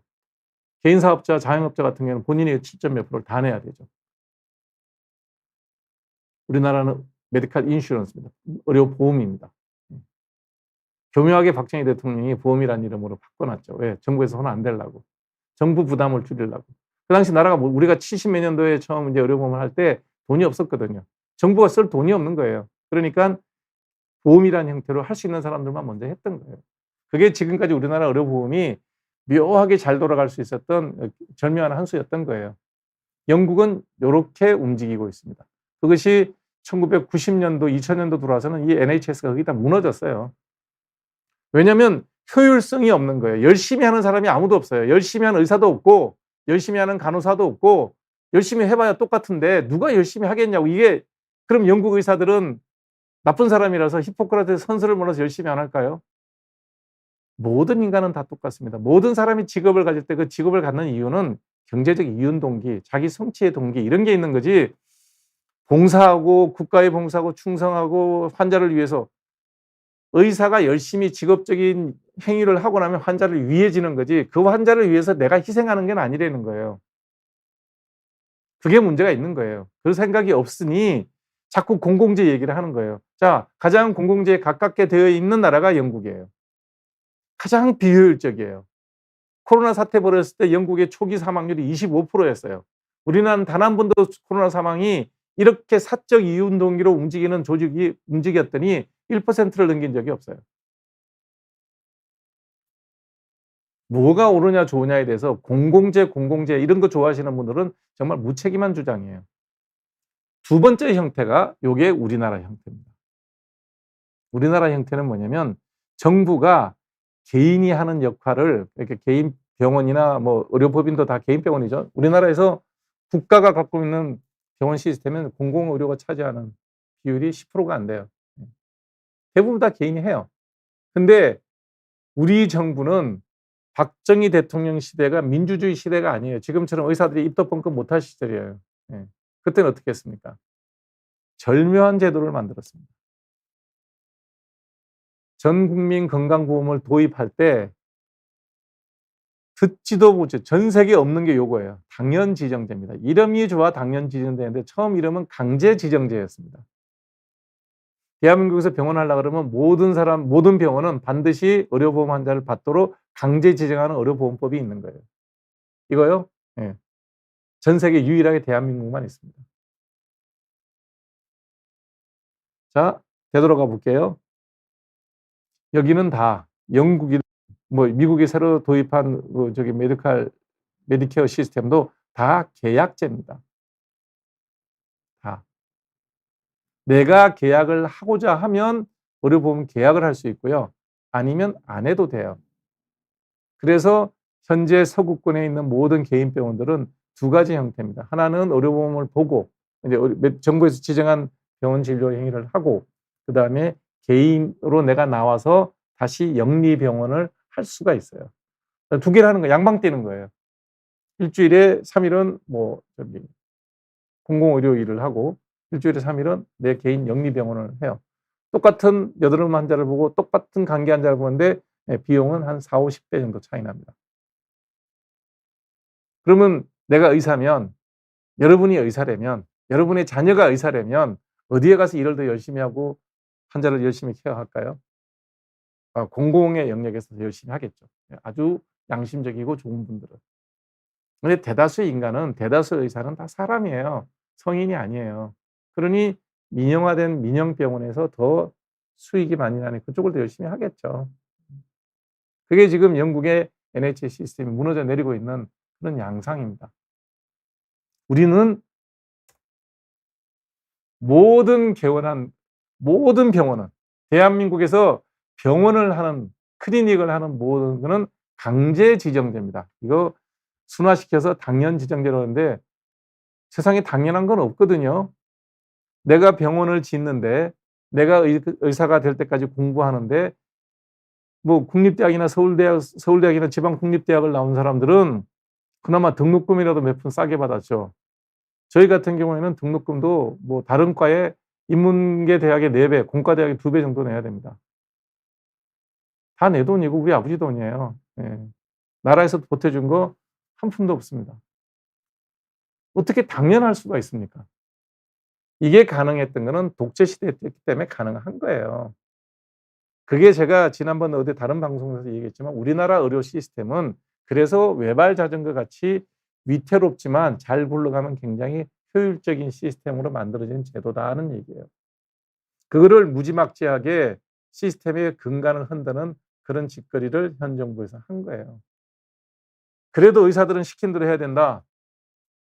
시킨 대로 하잖아요. 지금 윤석열 정부에서 조규용 장관이 주도로 뭐 본인이 그랬다니까 나는 아직 믿어요. 누가 주도했는지 난 모르겠습니다. 조규용 장관이 국회에서 자기가 했다고 얘기했고 민주당에서 그거를 위정죄로 고발하지 않았어요.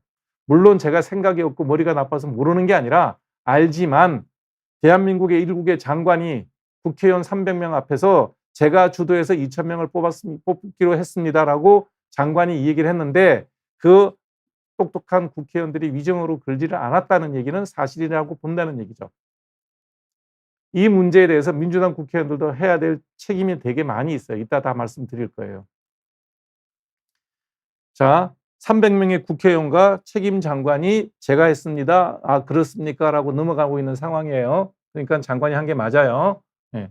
대통령은 그 말을 믿고 그냥 그렇게 하라고 승인을 했겠죠. 네. 아직은 그래요. 네. 제가 몰라서 하는 얘기가 아니고 위정을 걸지 않았다는, 민주당에서 위정으로 고발하지 않았다는 걸로 제가 얘기를 하는 거예요.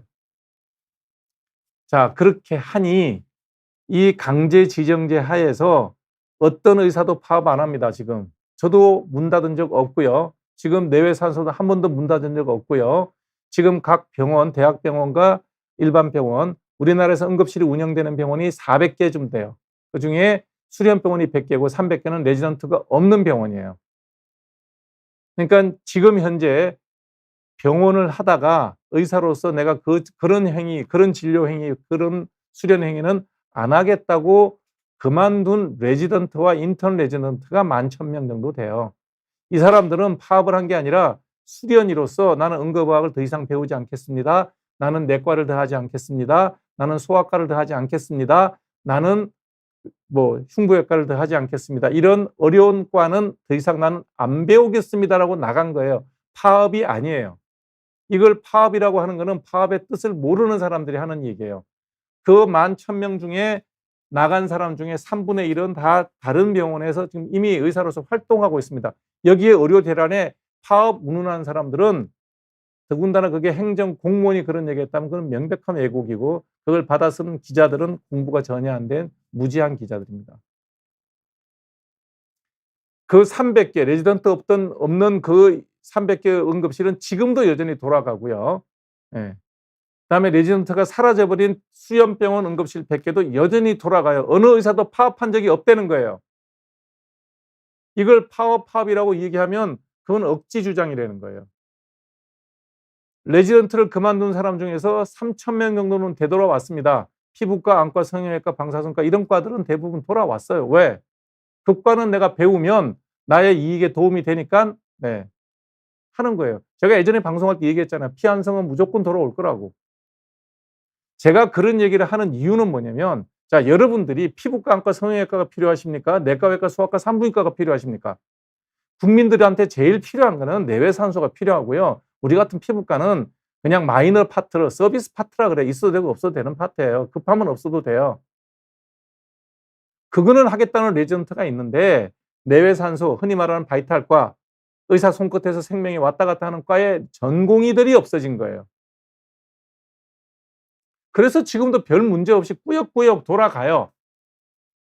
400개 병원 중에 원래 300개는 레지던트가 없었으니까 아무 문제가 없고, 그다음에 상위 대학병원, 수련병원이 100개가 있는데 그게 레지던트가 없어졌을 뿐인데 그 없어진 레지던트는 전부 다 내외산소 바이탈과가 없어진 거예요. 그 사람들이 그 과를 안 하는 이유, 2,000명이나 더 정원이 돼서 5,000명의 의사가 쏟아져 나올 때까지 내가 레지던트를 많이 하고 있으면 내가 앞으로 밥 벌어먹고 살기 힘들겠다고 판단한 거예요. 자기의 직업의 미래를 내다보고 나는 더 이상 레지던트 안 하고 일반의로 빨리 개업을 하겠다라고 결정한 거예요. 그러니 시스템이 당장 무너지지 않고 돌아는 가는 거예요. 자, 이제 여기서 이제 문제가 그거예요. 그래서 5년 뒤에 의사 10,000명을 더 확보하기 위해서 당장 눈앞에서 10,000명이 사라진 거예요. 11,000명에서 3,000명 복귀해서 하는데 이 의사들은 솔직한 얘기로 내가 피부과 하지만 없어도 되는 과예요. 여러분 뭐 여드름 있다고 죽지는 않잖아요. 무좀 있다고 죽지도 않고 기미 검버서 치료 안 한다고 죽은 사람 아무도 없어요. 그래서 피부과는 마이너 파트라 그러는 거예요. 우리도 마이너라 그러잖아요. 중요하지 않은 과를 한 거예요. 세상이 바뀌어서 이게 돈이 벌리는 과가 된 거예요. 옛날엔 피부과 돈도 그렇게 벌지도 못했어요. 근데 어쩌다가 하여튼 트렌드가 있었고 그 트렌드에 올라탄 사람들은 운이 좋아서 돈을 벌게 된 것 뿐이에요. 이 사람들이 버는 돈이 의사들의 평균 수입이 아닙니다. 내외산소를 하시는 분들은 그렇게 돈을 못 벌어요. 왜? 의료보험에 다 수가가 묶여 있어요. 의료보험에서 당연 지정제를 하고 있기 때문에 모두 의료보험을 해야 돼요. 그걸 가지고 예를 들면 이제 돈을 잘 버는 나 같은 사람을 갖고 너는 돈 많이 벌잖아. 운이 좋았던 것 뿐이에요. 제가 피부과 했던 거는 당직이 없어서 정치에 대한 공부를 많이 할 수 있고 의료에서 발을 좀 빼서 다른 일을 할 수 있는 부담 없는 과에서 선택한 거지 이게 돈이 될 거라고 생각도 안 했어요. 하다 보니 돈이 벌린 거죠. 운이라는 겁니다. 그런 게. 예. 저보다 공부 잘하는 친구들 다 내외산소 하고 있어요. 예. 그게 재미가 있고 의사로서 보람이 있으니까 하는 거죠. 저는 의사가 내가 천직이라고 생각하지도 않았고 오래 하고 싶지도 않았고 예. 그러다 보니 제 꿈을 위해서 좀 시간이 많은 과를 선택했을 뿐이고 다행히 그게 뭐 운이 좋았던 걸로 그렇게 돈을 벌게 된 것 뿐이에요. 저 같은 사람을 모델로 의사들이 돈 잘 번다고 얘기하면 그거는 곤란한 얘기예요. 그런데 그럼에도 불구하고 바이탈과는 여전히 그래도 정원이 항상 찾고 그다음에 그 사람들 중에 공부를 잘하는 사람들은 또 학교에 나와서 후학을 양성을 하고 그게 돌아갔던 거예요. 왜?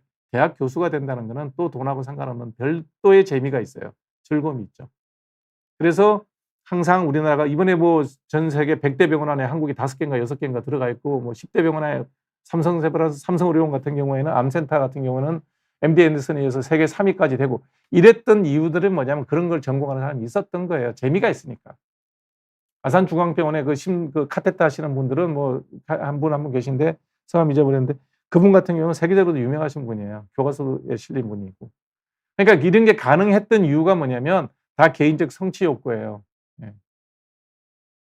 그거 돌아가는 시스템이 이제는 끊기게 생겼다는 거예요. 왜? 지금 레지던트가 없어요. 그거 하겠다는 레지던트가 한 명도 없다는 거예요. 그 친구들 중에 정말 똑똑한 애들은 미국 가요. 미국의 16개 주에서는 시험도 안 보고 뽑겠다는 거예요. 왜? 미국은 의사가 귀하거든요. 한국의 엑설런트한 애들을 뽑아가겠다는 거예요. 이번에 오라고 문 열어놨잖아요. 실제로 가겠다는 사람 많아요. 싱가포르도 매한가지입니다. 자, 그러면 여러분들도 뭐라 할게요? 공공재가 말이야, 히포크라테스 선수도 모르고 외국으로 가려고 그런다. 여러분 그렇게 비난할 수 있나요? 그 젊은 친구들한테 그런 선택을 하는 젊은이들한테 너 공공재인데 그러면 돼? 라고 얘기할 수 있냐고. 그분들이 공공재라고 생각을 할까요? 안 하죠. 이런 문제가 생길 수 있으니 제가 1년 전에 방송을 한 거예요. 이런 짓 하지 마라. 안 된다. 의사를 꼭 늘려야 되겠다는 생각이 있으면 의사들 중에 그런 생각에 동의하는 그러면서 차분히 소리 소문 없이 뭐 옛날에 그 얘기했다가 국민들한테 혼났던 분이 있죠. 세금을 늘릴 때는 오리털 뽑듯이 한두 개씩 뽑아야지 뜨거운 물 부어서 확 뺏기면 안 된다고. 의사 늘리는 것도 그렇게 조심조심 늘렸으면 돼요. 그리고 늘리지 않아도 괜찮을 정도의 의료 공급이 되고 있는 나라예요. 제가 OECD 자료 갖고 다 설명드렸잖아요. 그런 걸 들으면 결국 또 그래요. 야, 그러면 뭐 의사가 늘어나서 네 밥그릇 수가 줄어서 그렇지 않냐. 제가 방송할 때마다 항상 얘기했어요. 저는 내 혼자 의사고 나이가 63이에요. 늘어난 의사들이 세상에 나올 때 되면 내가 살아있을지 죽었을지도 몰라요. 내 자녀 중에 의사 아무도 없고 친인척 중에 의사도 아무도 없어요. 내 개인의 이익을 위해서 하는 얘기가 아니라는 얘기를 여러 번 하는데도 사람들은 듣지를 않아요. 너 부자 아니냐. 제가 부자인 거는 맞아요. 운이 좋았다니까요. 예. 대한민국의 소득이 갑자기 늘어나면서 사람들이 미용에 관심이 생겼어요. 그래서 돈을 벌 기회를 잡았던 거죠. 그런 행운은 누구나 다 있는 거예요. 그걸 가지고 너네들 돈도 많이 벌면서 이런 얘기를 하는 거예요. 그건 잘못된 생각이라는 거예요. 그런 생각으로 이체명 늘리는 걸 증언을 찬성하신 분이라면 지금 이제 응급실 보세요. 올 추석 때 뭐라 그랬어요? 멀리 가지 마세요. 성묘 가지 마세요. 벌초하다가 땡벌에 쏘이면 그 응급실 갈 때 처치해 줄 사람이 없습니다. 예? 상하기 쉬운 음식 먹지 마세요. 이런 걱정을 하면서 명절을 보내게 하는 정부가 올바른 정부라는 거예요. 좋아요. 5년 뒤에 10,000명이 늘어나서 얼마나 더 의료 혜택이 늘어날지 모르겠는데 당장 그런 일을 걱정하게 만드는 정부가 올바른 의료 서비스를 올바른 공공재를 제공하고 있냐는 거예요. 외발 자전거이지만 굉장히 효율적으로 돌아가는 의료 시스템을 뿌리째 흔들면서 예? 명절날 성묘 가는 것도 불안하게 하고 외출하는 것도 불안하게 하고 사고 나는 자면 조심해라. 이런 얘기를 해야 되는 상황이 이게 올바른 정책이냐고 물어보는 거예요. 제가 1,000명을 늘리는 것도 불가하고 무리하고 말이 안 되는 얘기라고 했던 이유는 지난 방송에 비욘디에서 제 이름 검색하시고 의대 정원인가 뭐 이렇게 검색하시면 제가 2번인가 3번 방송했던 게 있어요. 뭐 제 개인 방송에도 했었고 여러 번 했어요. 그럴 때마다 밑에 댓글 달리는 거 보고 이거 큰일 나겠구나. 의사가 갖고 있는 두 가지 사회적 캐릭터가 2가지가 있어요. 환자는 자기 병 고쳐주면 의사에 대한 존경이 무조건 생깁니다. 내 새끼 고쳐주고 내 식구 고쳐줬는데 안 고맙겠습니까? 돈이 얼마를 냈든. 예. 그러나 그 사람 수는 소수예요. 환자는 정상인보다 적어요. 정상인들이 바라보는 의사의 모습은 뭐냐? 잘 먹고 잘 산다야. 쉬기도 하고 배도 아프고 그러겠죠. 나도 열심히 사는데 저 사람들은 나보다 너무 잘 사는 것 같아. 이런 생각이 있는데 잘 사는 사람이 눈에 띌 수도 있겠지만 평균적으로 보면 대기업의 고참부장이나 삼성전자의 고참부장이나 임원급이에요. 그다음에 대학 교수들이 받는 월급은 삼성전자 임원급도 안 됩니다. 그다음에 전문의가 되기 위해서는 나이가 35은 돼야 돼요. 35이 됐을 때 받는 그 월급이라는 게 그 평균적인 중간값이에요. 그러면 삼성의 과장, 부장급하고 별 대차 없습니다. 다만 장점이 있는 게 뭐냐면 면회 유효기간이 없어서 죽을 때까지 할 수 있다는 거예요. 그런 정도는 장점이 되겠지만 굉장한 부를 취하거나 그런 경우는 예외적인 비즈니스를 잘하는 의사들의 예외적인 경우라고 보셔야 돼요. 그런 걸 가지고 여러분들이 의사란 직업을 가지고 그렇게 질시하고 대관시하게 되면 피해를 누가 보느냐. 그렇게 해서 그런 걸 바탕으로 표를 얻기 위해서 야 의사 좀 때려잡아 2,000명 늘려. 그 결과가 지금 의료 대란이에요. 저는 지금 의료 대란은 그래도 아직까지 300개 병원의 응급실은 전문의들로만 돌아가기 때문에 괜찮아요. 그다음에 100개 병원의 수련병원도 교수가 있고 이번에 PA가 새로 나오게 되면 그분들을 충원을 해서 어느 정도 시스템이 돌아갈 겁니다. 우리는 강제로 의료보험이 다 지정되어 있는 상황이기 때문에 각 5대 메이저 병원도 현재 의료진과 PA 간호사를 동원해서 시스템을 돌립니다. 그게 안 돌아가면 국립서울대병원이든 사립병원인 세브란스 병원이든 삼성에서 어느 정도 삼성생명하고 삼성화재에서 삼성의료원은 지원도 좀 해줘요. 후원을 해줍니다. 후원이니까. 그게 이제 베니핏 없이 프라핏 없이 해주는 돈이에요. 그래서 삼성의료원이 여러분들이 내는 돈보다 서비스가 좋은 이유는 그런 기업의 사회 환원 차원에서 지원금이 들어가서 그런 거예요. 그런 요인들이 있어요. 근데 그런 병원도 이미 그 자체가 하나의 조직이기 때문에 살아남아야 돼요. 살아남기 위해서 어떻게 하겠습니까? 어떤 형태로든지 병원을 돌려야 돼요. 근데 지금 외래 수술 같은 경우도 30-40% 줄었어요. 할 수가 없어요. 레지던트가 없는데. 자, 보세요. 레지던트 1명은 일반 전문의보다 2배 이상의 일을 합니다. 시간상으로. 병원에 16시간 이상 있어요. 자는 시간 조금 빼고 나면 외과 같은 경우는 서너 시간도 못 자요. 거의 20시간 일한다고 보면 돼요. 전문의 몇 시간 일합니까? 8시간 일해요. 특수환경에 수술이 느려지면 9시간, 10시간 하지만 최소 2배 이상, 3배까지 이 레지던트가 시간적으로 일해요. 그 다음에 임금은 전문의 월급의 3분의 1, 4분의 1이에요. 자, 정부에서 하기 좋은 말로 자, 앞으로 상급 병원들은 전부 다 전문의로 채워라. 돈은 누가 낼 건데요? 레지던트 1명의 몫을 전문의 3, 4시 붙어도 인력으로 계산하면 셋, 급여로 계산하면 또 셋, 최소한 레지던트 한 명을 대신할 수 있는 전문의가 들어가는 비용이 9배 정도 들 겁니다. 그렇다고 해서 강제 지정되어 있는 이 의료보험에서 수가를 올리지는 못하죠. 원래도 의료보험은 여러분 7.몇 프로 동결됐어요. 그러면 상급병원에 정부에서 지원해 줄 건가요? 해준다 그러더라고요. 얼른 계산해도 몇십조 나갈 거예요. 다 돈 나가야 되는 일입니다. 5년 뒤에 10,000명의 의사를 확보하기 위해서 꾸역꾸역 그럭저럭 잘 돌아가는 최상의 의료 시스템을 망가뜨리면서 돈 몇 조, 몇십조 더 들어가면서 그 짓거리를 하는 이유가 뭘까요? 그 얘기를 여러분들에게 설명을 드리는 겁니다. 어떤 분은 또 그렇게 댓글 달 때 너는 말끝마다 돈이냐? 네, 인간세에서 돈만큼 중요한 거 없습니다. 이런 얘기하면 마음 상하실 분도 있겠지만 세상의 모든 일에 있어서 인간이 만든 가장 위대한 발명품 중에 하나가 돈입니다. 화폐가 있는 나라와 화폐가 없는 나라는 그 사회 발전이 달랐어요. 조선이 망한 이유 중에는 충분한 화폐 공급량이 없었기 때문에 화폐 경제가 이루어지지 않아서 조선이 망하는데 일조를 했어요. 돈이라는 게 사람을 움직이게 하는 동력이고 그것이 유효하게 유효적절하게 잘 순환이 되지 않는 나라는 나라가 망합니다. 병원도 매한가지죠. 예. 그러니까 어떻게 하든지 병원은 이 시스템에 이제 레지던트가 안 들어오는 상황까지 내몰렸습니다. 정부에서 본인들의 잘못을 사과하고 원상회복할 수 있는 그런 유들이라든지 그런 여유가 전혀 없는, 아무리 좋은 얘기를 해도 들으려 하지 않는, 듣고 난 다음에 이해할 만한 머리가 없는 분들로 관료들이 다 차 있다는 생각이 딱 들어요. 이 정도 얘기도 못 알아들으면 그거는 귀가 막혔거나 머리가 나쁘거나 둘 중 하나겠죠. 예. 그러다 보니 이제는 레지던트가 대가 끊긴다라고 정확하게 말씀드릴 수 있을 겁니다. 지금 3,000명이 복귀했다. 예, 내외 산소는 하나도 안 하고요. 네. 피부과, 안과, 성형외과 같은 의사들끼리도 마이너라고 그러고 복귀하고 난 다음에 손가락질 받는 이유가 그런 겁니다. 왜? 극과를 하고 나면 명백하게 나의 경제적 이윤이 있어요.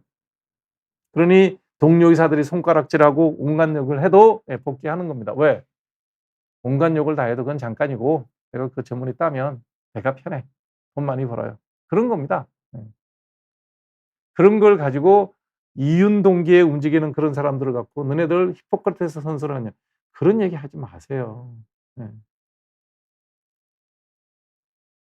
이 사람들이 진료를 안 하는 게 아니라니까요. 나의 이윤 동기에 어느 정도 흡족하게 만족을 줄 수 있는 과를 바꾸겠다든지 아니면 일반인으로서 활동하겠다는 겁니다. 환자를 내팽개친 건 아니라는 거예요. 일부는 외국 나가서 환자를 보겠다는 겁니다. 글로벌리 보면 히포크라테스 선생에 어긋나는 일을 하는 건 하나도 없는 겁니다. 다만 우리 시스템이 무너져 내리는 거죠. 이게 걱정이 됐기 때문에 제가 얘기한 거예요. 그러면 또 그러죠. 피부과에서 쓸데없는 걱정이 왜 하냐.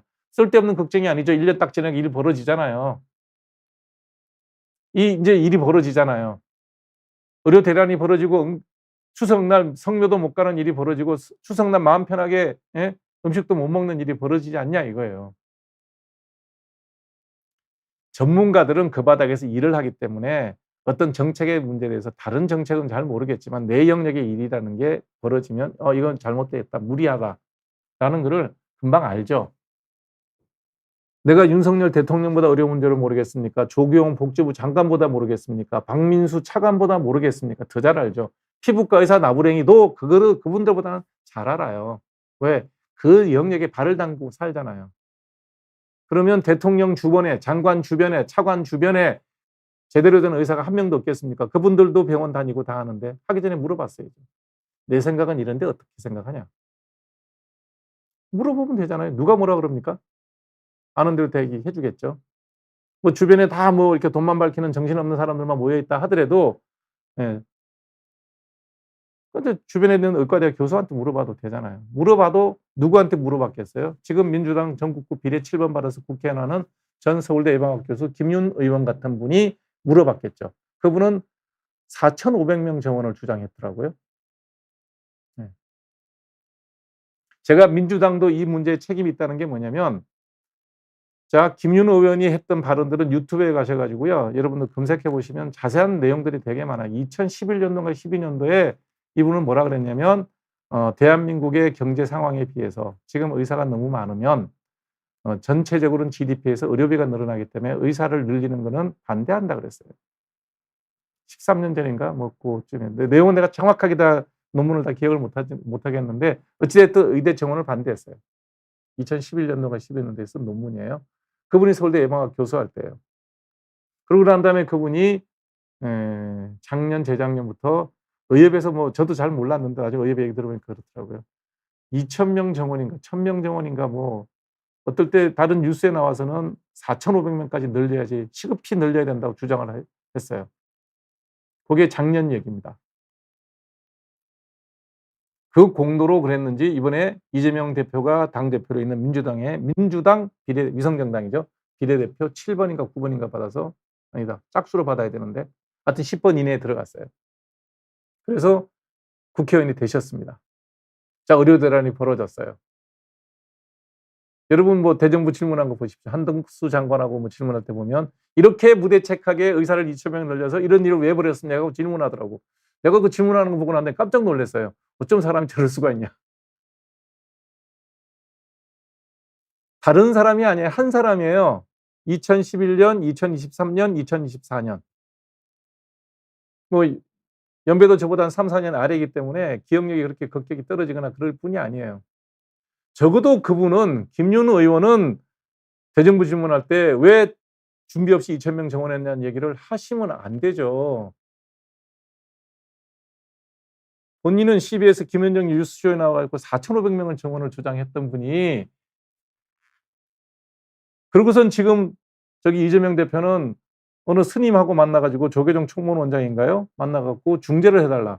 왜 세속의 일을 탈속하신 분한테 해결해달라 그래요.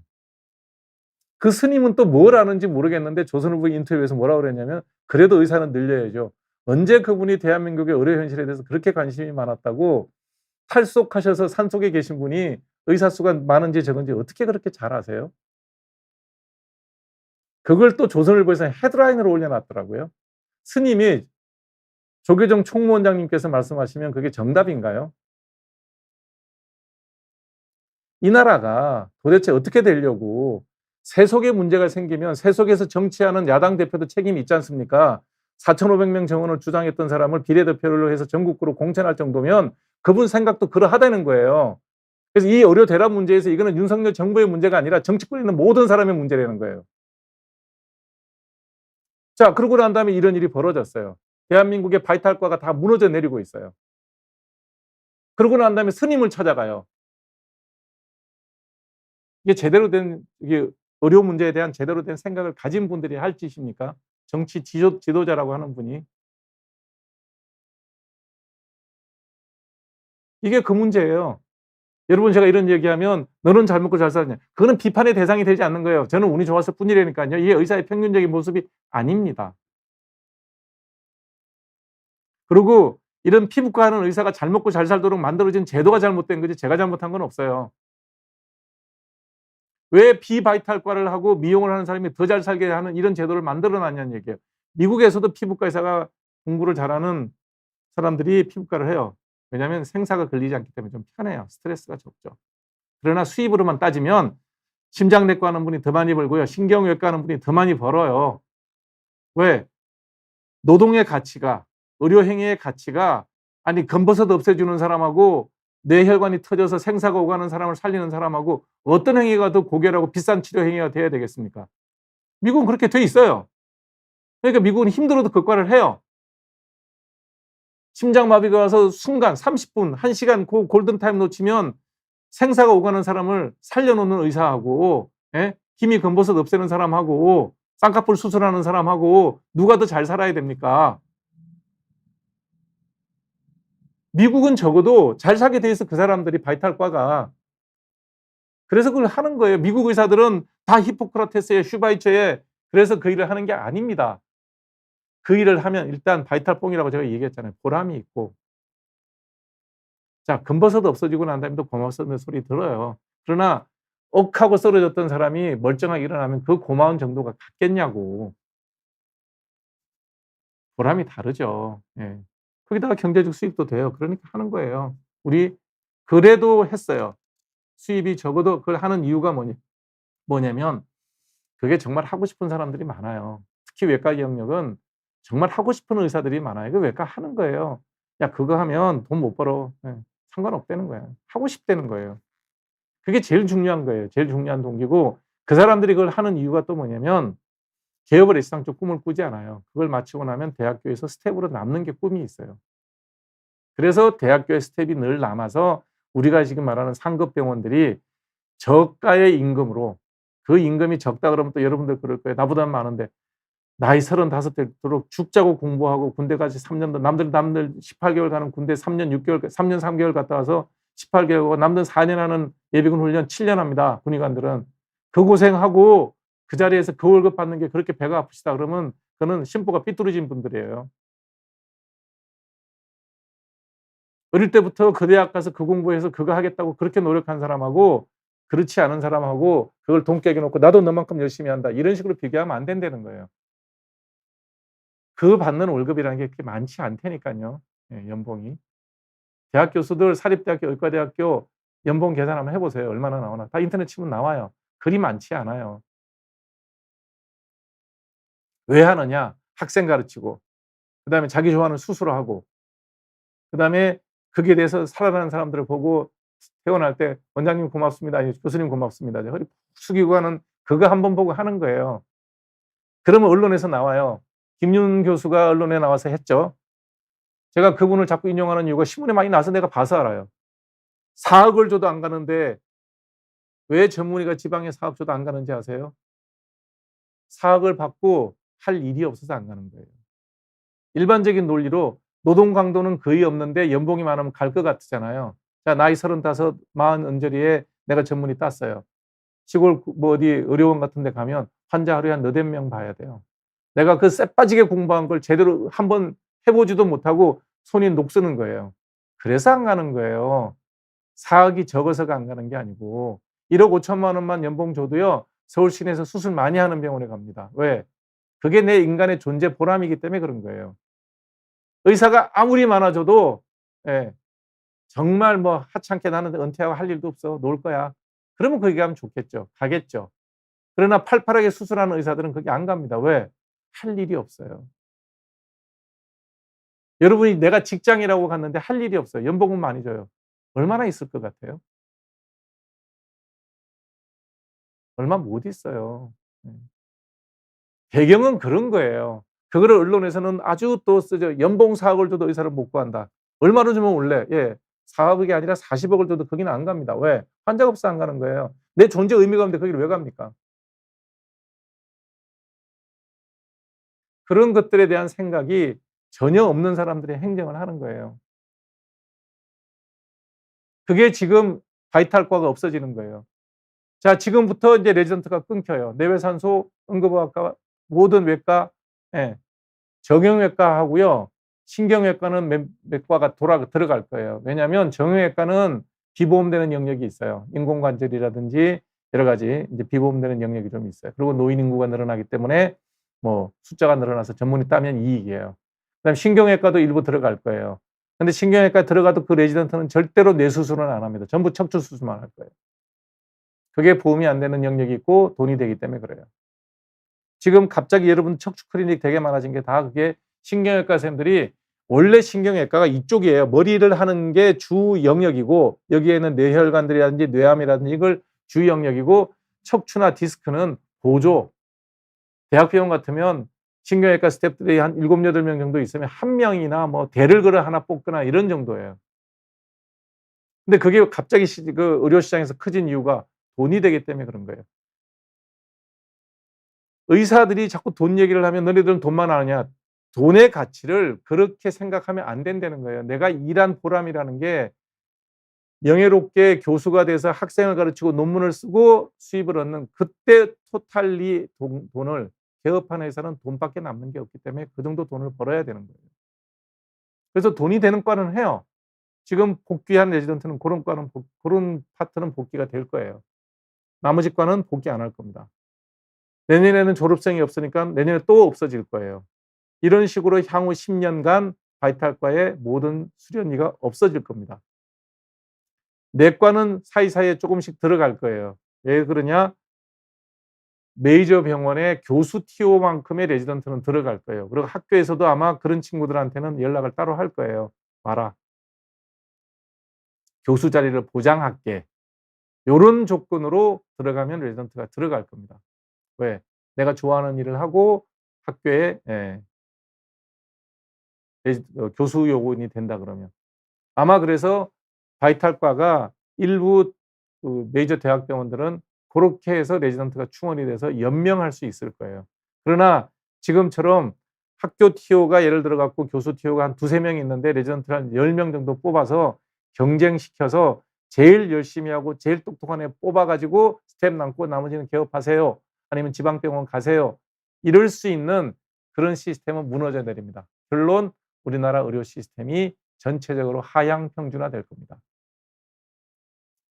대학교는 그럭저럭 어떻게 하든지 돌아갈 수 있는 건 뭐냐면 일단 병원 자원이 있고 규모가 있고 그 규모에 맞게끔 PA가 동원이 되고 서울 시내 흔히 말하는 빅5 병원은 어떤 일이 벌어지냐면 지방에 있는 의사들 중에서 40대 이내, 35 전후에 전문의 따서 45 이내 요 한 10년 안에 있는 세칭 말하는 팔팔하고 능력 있는 의사들을 스카우트할 거예요.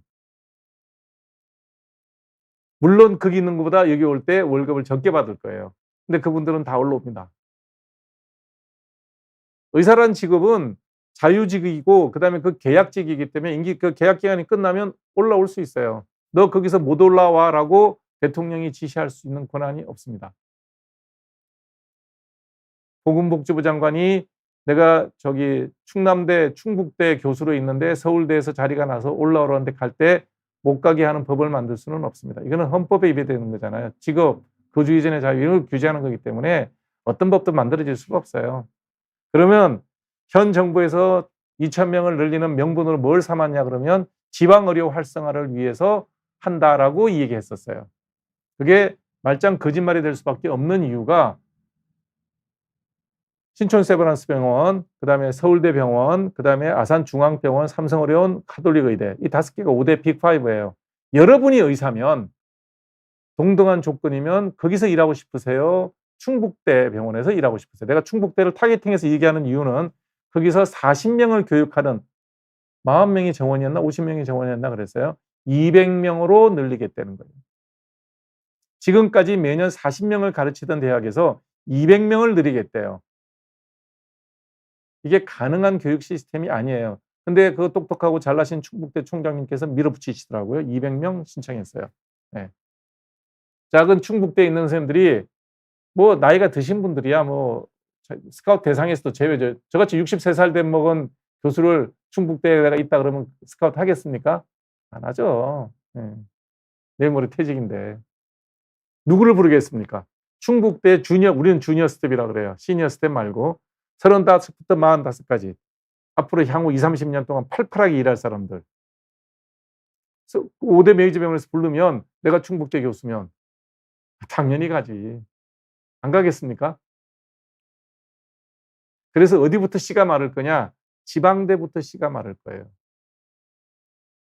전문의들이 다 무너집니다. 자, 5년 뒤에 10,000명의 의사를 얻기 위해서 지금 당장 지방대에 팔팔한 시니어, 주니어 스텝들이 다 5대 메이저 병원으로 올 거예요.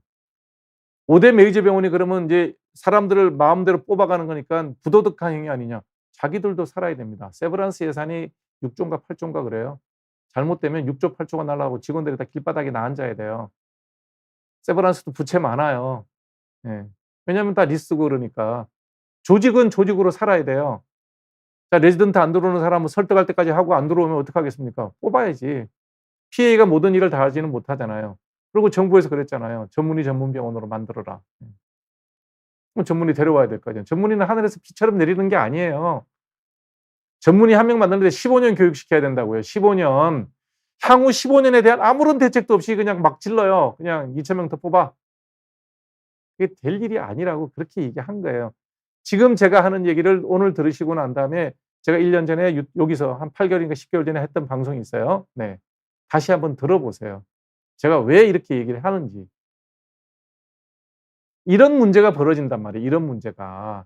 자, 지금 여러분들한테 의대 정원 물어보면 그거 왜 안 되니? 라는 사람이 반이 넘을 거예요. 불과 여러분들도 몇 달 전에는 야, 의사들 잘 먹고 사는데 의사 더 뽑아 이렇게 얘기했던 분들이에요. 근데 이게 내가 불편해지니까 왜 그렇게 뭐 쓸데없이 잘 돌아가는 거 그 짓거리를 해갖고 이렇게 고생시켜? 이렇게 되는 거예요. 그런 걸 아는 사람이 전문가라고요. 대부분의 의사들은 다 알아요. 자기 주치의한테 물어봐도 알아요. 뭐 주치의가 성형외과라 잘 모르려나? 성형외과 의사들도 알겠지. 왜 모르겠어요. 그런 식으로 하면 안 된다는 거예요. 예. 자, 이렇게 우리나라 의료보험이 망가져가는 몇 가지 계기들을 시작부터 한번 사이사이 그 경계해야 되는 부분 보여드릴게요. 다시 좀 보여주실래요? 자, 우리나라가 1976년도에 500인 이상 사업장에서 건강보험을 시작합니다. 의료보험이라고 그랬어요, 그 당시. 예. 우리나라 500인이면 대기업하고 공무원하고 군인은 군인하고 그 사립학교 교직원 요 정도밖에 안 됐어요. 그러니까 대한민국에서 중상층만 한 거예요. 왜? 정부가 줄 돈이 없어요. 그래서 이렇게 시작한 거예요. 그래서 줄 때도 뭐라 그러냐면 야, 너네들이 보험 안 되는 환자들도 더 많으니까. 왜냐하면 이때 해당된 사람이 전 국민의 30%밖에 안 됐을 거예요, 아마. 그러니 돈 많이 못 준다. 의료보험 환자들을 볼 때는 원가의 50%에서 60%만 줄게. 이렇게 하고 시작한 거예요. 자, 1976년도입니다. 대통령은 박정희입니다. 거기에 의협이 가서 뭐라고 얘기하면 남산 끌려갑니다. 그 시대에 만들어진 거고요. 그 시대 때 강제 지정을 한 겁니다. 그때는 본인들 입으로도 그때 보건복지부 공무원이 뭐라 그러냐면 국민의료보험과 강제지정제라고 써 있어요. 예. 자기들이 생각해봐도 좀 쪽팔리니까 이제 당연지정제로 바꾼 거예요. 제가 얘기하잖아요. 세상에 당연한 건 없다고. 자, 89년도에 이제 전국민 건강보험이 다 됐어요. 그때 의사들이 이제는 전 국민의 의료보험이 되니까 이대로는 못 살겠다. 그래서 원가에 계산된, 저 원가 계산도 병원에서 하는 게 아니고 의사들이 한 게 아니에요. 심평원에서 공무원들이 한 평가예요. 그거에 70%를 줬어요. 그리고 이제 1998년도 요때가 아마 김대중 대통령 때인데 모든 의료보험들 다 통폐합해서 국민건강보험이라 해서 하나로 만든 거예요. 그때까지만 해도 지역 따로, 그다음에 직장 따로, 사립학교 공무 다 따로 이렇게 나눠져 있었어요. 그거를 통폐합한 거예요. 그래서 지역으로 돈 내던 사람들이 의료보험료가 많이 올라갔어요. 이게 또 반발이 많았어요. 어찌됐든 통폐합을 하면서 이대로는 안 된다. 이때부터 정부에서 돈이 나가기 시작하는 거예요. 그리고 의료비가 차지하는 비중이 GDP에서 점점 높아지니까 정부에서 어떻게 했냐 그러면 의료 이용에 대해서 어느 정도 제한을 가해야 된다 그런 거예요. 그래서 진료권을, 여기서 진료권이라고 하는 거는 어디 갔어? 진료권이라는 게 권리할 때 권리가 아니고 지역, 진료 권역 제도가 있었어요. 그래서 중진료권을 138개, 그다음에 대진료권을 8개로 나눈 거예요. 이 대진료권이라는 게 뭐냐면 서울, 경기, 뭐 인천, 그다음에 충남, 충북, 대구, 경북, 뭐 전남권, 부산권 이렇게 해서 8개로 대진료권을 나누고 그 대진료권에 있는 제일 큰 병원들, 주로 대학병원이죠. 거기를 해서 8개 권역으로 그 지역에 사는 사람은 최종 병원이 그 8개 지역 병원이 최종 갈 수 있는 지역이에요.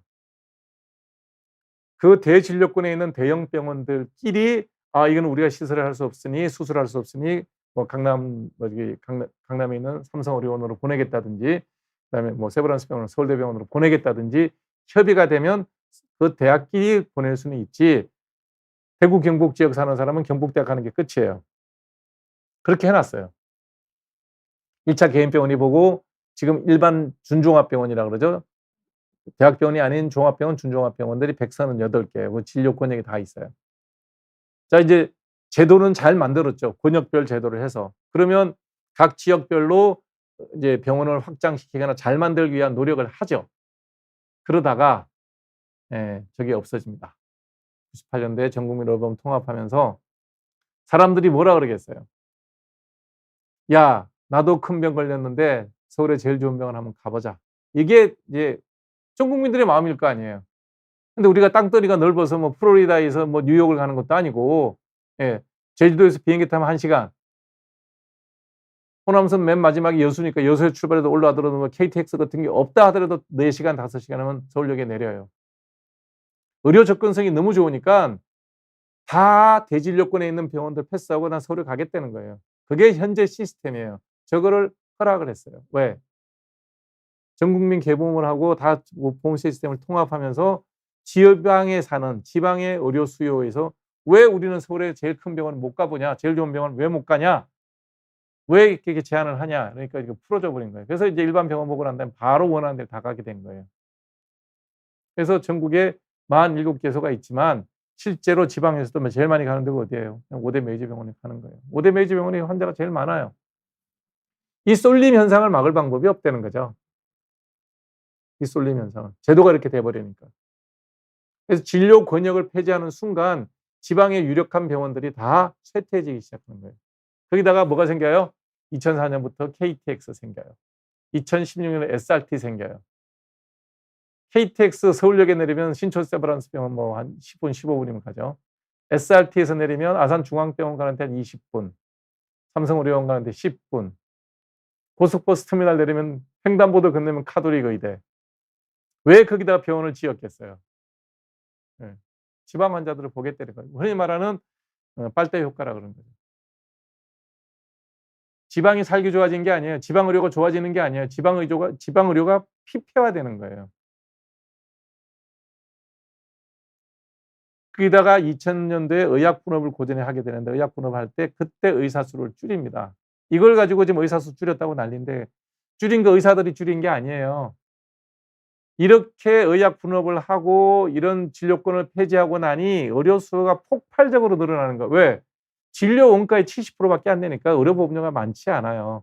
그리고 본인이 가서 병원을 이용해도 큰돈이 아닌 거예요. 물론 어려운 사람들한테는 그게 큰돈일 수 있지만 다른 나라랑 비교해 보면 예를 들어서 분만비 이런 거 보면요. 미국의 대학병원에서 애 놓고 한 3박 4일 입원하고 나오면 우리나라 돈을 거의 1억 이상 내야 됩니다. 우리 아마 100만 원쯤 낼 거예요. 정상분만 해서.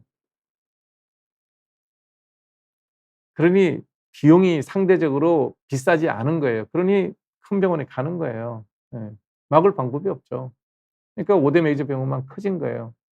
그래서 서울대도 멀리 있으니까 교통이 서울대 보는 병원이 제일 안 좋아. 어디다 병원 줬어요? 분당의 서울대 분원이 사실 분원이라지만 병원은 훨씬 더 커요. 예. 그게 접근성이 좋죠. 경기 남부에서는. 그런 식으로 의료 수요들이 수도권에 몰리기 시작한 거예요. SRT가 저게 뭐의 약자냐면 슈퍼 래피드 트레인, 그러니까 굉장히 빠른 열차, 고속 열차라는 이름인데 SRT를 제일 많이 이용하는 환자들이 삼성의료원을 가죠. 그래서 삼성 래피드 트레인이라고. 삼성의료원 갈 때 저거 타면 제일 좋아요. 저거 타고 내리면 지하철 3번 출구에 가면 삼성의료원 버스가 딱 기다리고 있습니다. 그러면 대전에서 출발하면 1시간 타고 SRT 타고 내려갔고 1시간 10분 타면 되죠. 예. 내려서 3번 출구에 가면 냉난방이 잘 되어 있는 대형 삼성 버스가 딱 기다리고 있어요. 탁 타고 가면 10분이면 가요. 그러니 충남대 병원에서 큰 수술을 하겠습니까? 다 올라오죠. 자, 어찌됐든 그렇게 해서 도라는 가요. 예. 전 국민이 큰 불만 없었어요. 불만은 뭐냐? 일부 몰상식한 정치인들이 의사들 두드려 잡으면 표 나온다고 생각하고 의사들에 대한 비판적인 얘기를 하고 의대 증원을 하자, 지방에도 좋은 의대 만들자. 안 만들어집니다. 만들어 봐야 절대 경쟁 안 됩니다. 5대 메이저 병원은 경쟁할 수가 없어요. 지방의 의대를 만들어서 지방 의대를 하려고 그러면 다시 98년도에 폐지했던 권역별 진료 제도를 부활시켜야 됩니다. 그러면 지역에 있는 사람들이 뭐라고 그랬어요? 나는 왜 서울대 못 가는데? 나는 왜 연세대병원에 못 가는데? 나는 왜 삼성의료원 못 가게 하는 거야? 이게 국민들의 정서일 거 아니에요. 자기 지역구에. 그렇지 않겠습니까? 그래서 못 바꿔요, 저거. 다 표 때문에 만들어 놓은 왜곡된 제도예요.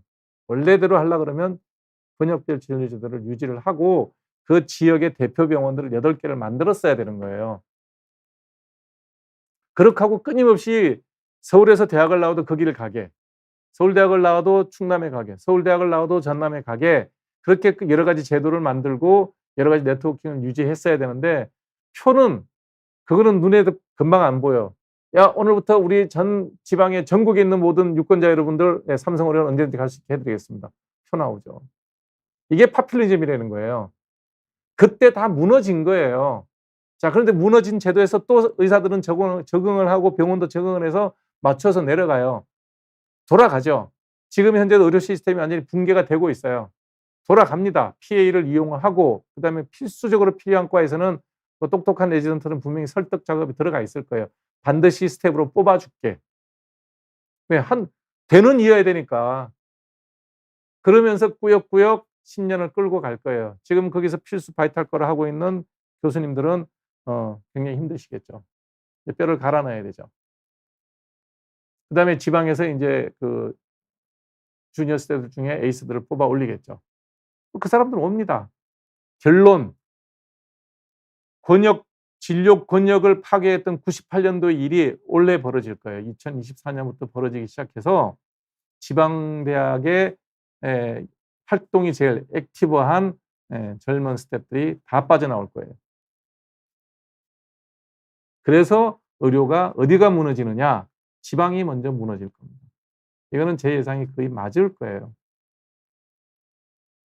그렇게 꾸역꾸역 가서 한 10년쯤 지나면 그 사이에 정부에서도 또 바이탈과에 대한 지원이라든지 이런 걸 대책을 만들겠죠. 왜?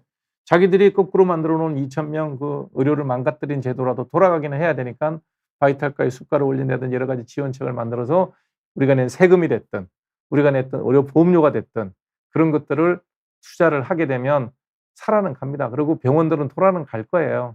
그 사이에 지방은 점점 더 황폐해질 겁니다. 지방 의료는. 이게 뻔히 보이는 비극적 현실이기 때문에 제가 1년 전부터 방송을 할 때 반대했던 거고요. 그러면 김윤 교수 같은 사람은 예방을 했으니까 나보다 더 잘할 거 아니에요. 이런 시스템을. 근데 왜 그런 얘기를 했을까요? 네. 비례대표 국회의원이 되셨습니다. 그러니 이 문제, 이 의료 대란 문제에 대해서 윤석열 정부의 문제라면 얘기하면 안 된다는 거예요. 정치권에 있는 300명 국회의원 전부 다. 제가 1년 전부터 그렇게 얘기할 때 어느 국회의원 한 명, 지금 제 동기도 거기 국회의원 하나 들어가 있고요. 서울대 출신 국회의원도 있습니다. 의사 출신이 제가 알기로 한 10명쯤 돼요. 이주영 의원 빼고 어느 누구도 이런 얘기 한 사람이 없어요. 왜? 그냥 좋은 게 좋은 거거든요. 국민의 85%가 의사 정원을 찬성한다 그러니 거기다 대고 앉아서 이거 위험한 일입니다. 이렇게 되면 의료 대란이 벌어질 수도 있고 앞으로 향후 10년 동안 바이탈과 같이 무너질 수가 있습니다. 그동안에 그거 수습하려고 하면 돈은 더 많이 들어갑니다. 환자들은 더 불편해지고 지방은 점점 의료가 더 쇠퇴할 겁니다. 이런 얘기가 그분들이 모르겠냐고요. 저만 똑똑하고 저만 알고 그 사람들은 몰랐겠냐고요. 300명 국회의원은 몰랐다고 쳐도 그 의사 면허증 갖고 병원에서 한 번이라도 생활해 본 사람이면 10명 이상 되잖아요. 여야를 합쳐서. 예? 그 사람들은 몰랐겠냐고요. 제가 그게 강행이 되니 원래 개혁신당 비례 1번은 여성 몫이긴 하지만 의사가 아니었었어요. 제가 공관위원 활동하고 있고 의사를 뽑으면 또 여러 가지 구설이 오르는 것 같아서 다른 영역에 있는 여성들을 골라놨었어요. 근데 김종인 박사가 그러더라고요. 이게 의료 문제 커질 것 같다. 하문장 생각 어떠냐? 네, 그럴 것 같습니다. 그랬더니 의사 구해보래. 괜찮겠습니까? 그랬더니 큰일 벌어질 때 똑바로 알 수 있는 의사를 구해오라는 거예요. 똑바로 알 수 있는 의사가 누구겠습니까? 응급을 하고 메이저과를 한 사람이 알죠. 그게 피부과에서 골라놓으면 여러분 또 뭐라 그러겠어요? 뭐 돈 잘 벌어 먹고 살다가 이제 의사 국회의원도 하려고 그러는구나. 이럴 것 같은 설득력이 떨어질 것 같다고 의사 하면 안 될 것 같습니다. 그랬더니 아니라는 거예요. 필수과 한 사람, 응급학에 대한 이해가 있는 사람, 의료 시스템에 대한 이해가 있는 사람으로 구해오래, 여자 중에. 어디 가서 구합니까? 천지사방 수소문에서 구한 게 이주영 의원이에요. 멀쩡하게 잘 살고 있는 사람 불러다가 고생시키고 있었는데 내가 늘 미안하게 생각하는 게 그거예요. 정확하게 지적하잖아요. 그런데 의정협의회라고 만드는데 그걸 또 뺐더라고.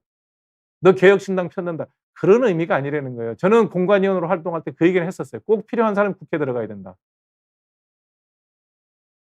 가끔 제가 이주영 의원한테도 문자 드리면서 그래요. 죄송해요. 선배라는 사람이 불러다가 고생만 시켜서 미안하다고. 편하게 잘 먹고 잘 살 수 있는 사람이잖아요. 젊고 자기 일도 있고. 예. 그 의정협의체에서 이주영 의원 뺐더라고요. 누구랑 무슨 얘기 하겠다는 거야. 의정협의회에서 정말로 뭔가를 해갖고 레지던트를 설득하고 이걸 어떻게 하든지 문제를 해결하려고 생각한다면 지금도 레지던트 설득할 수 있는 사람 이주영 의원밖에 없어요. 다른 사람들은 만나서 얘기해도 듣지도 않아요.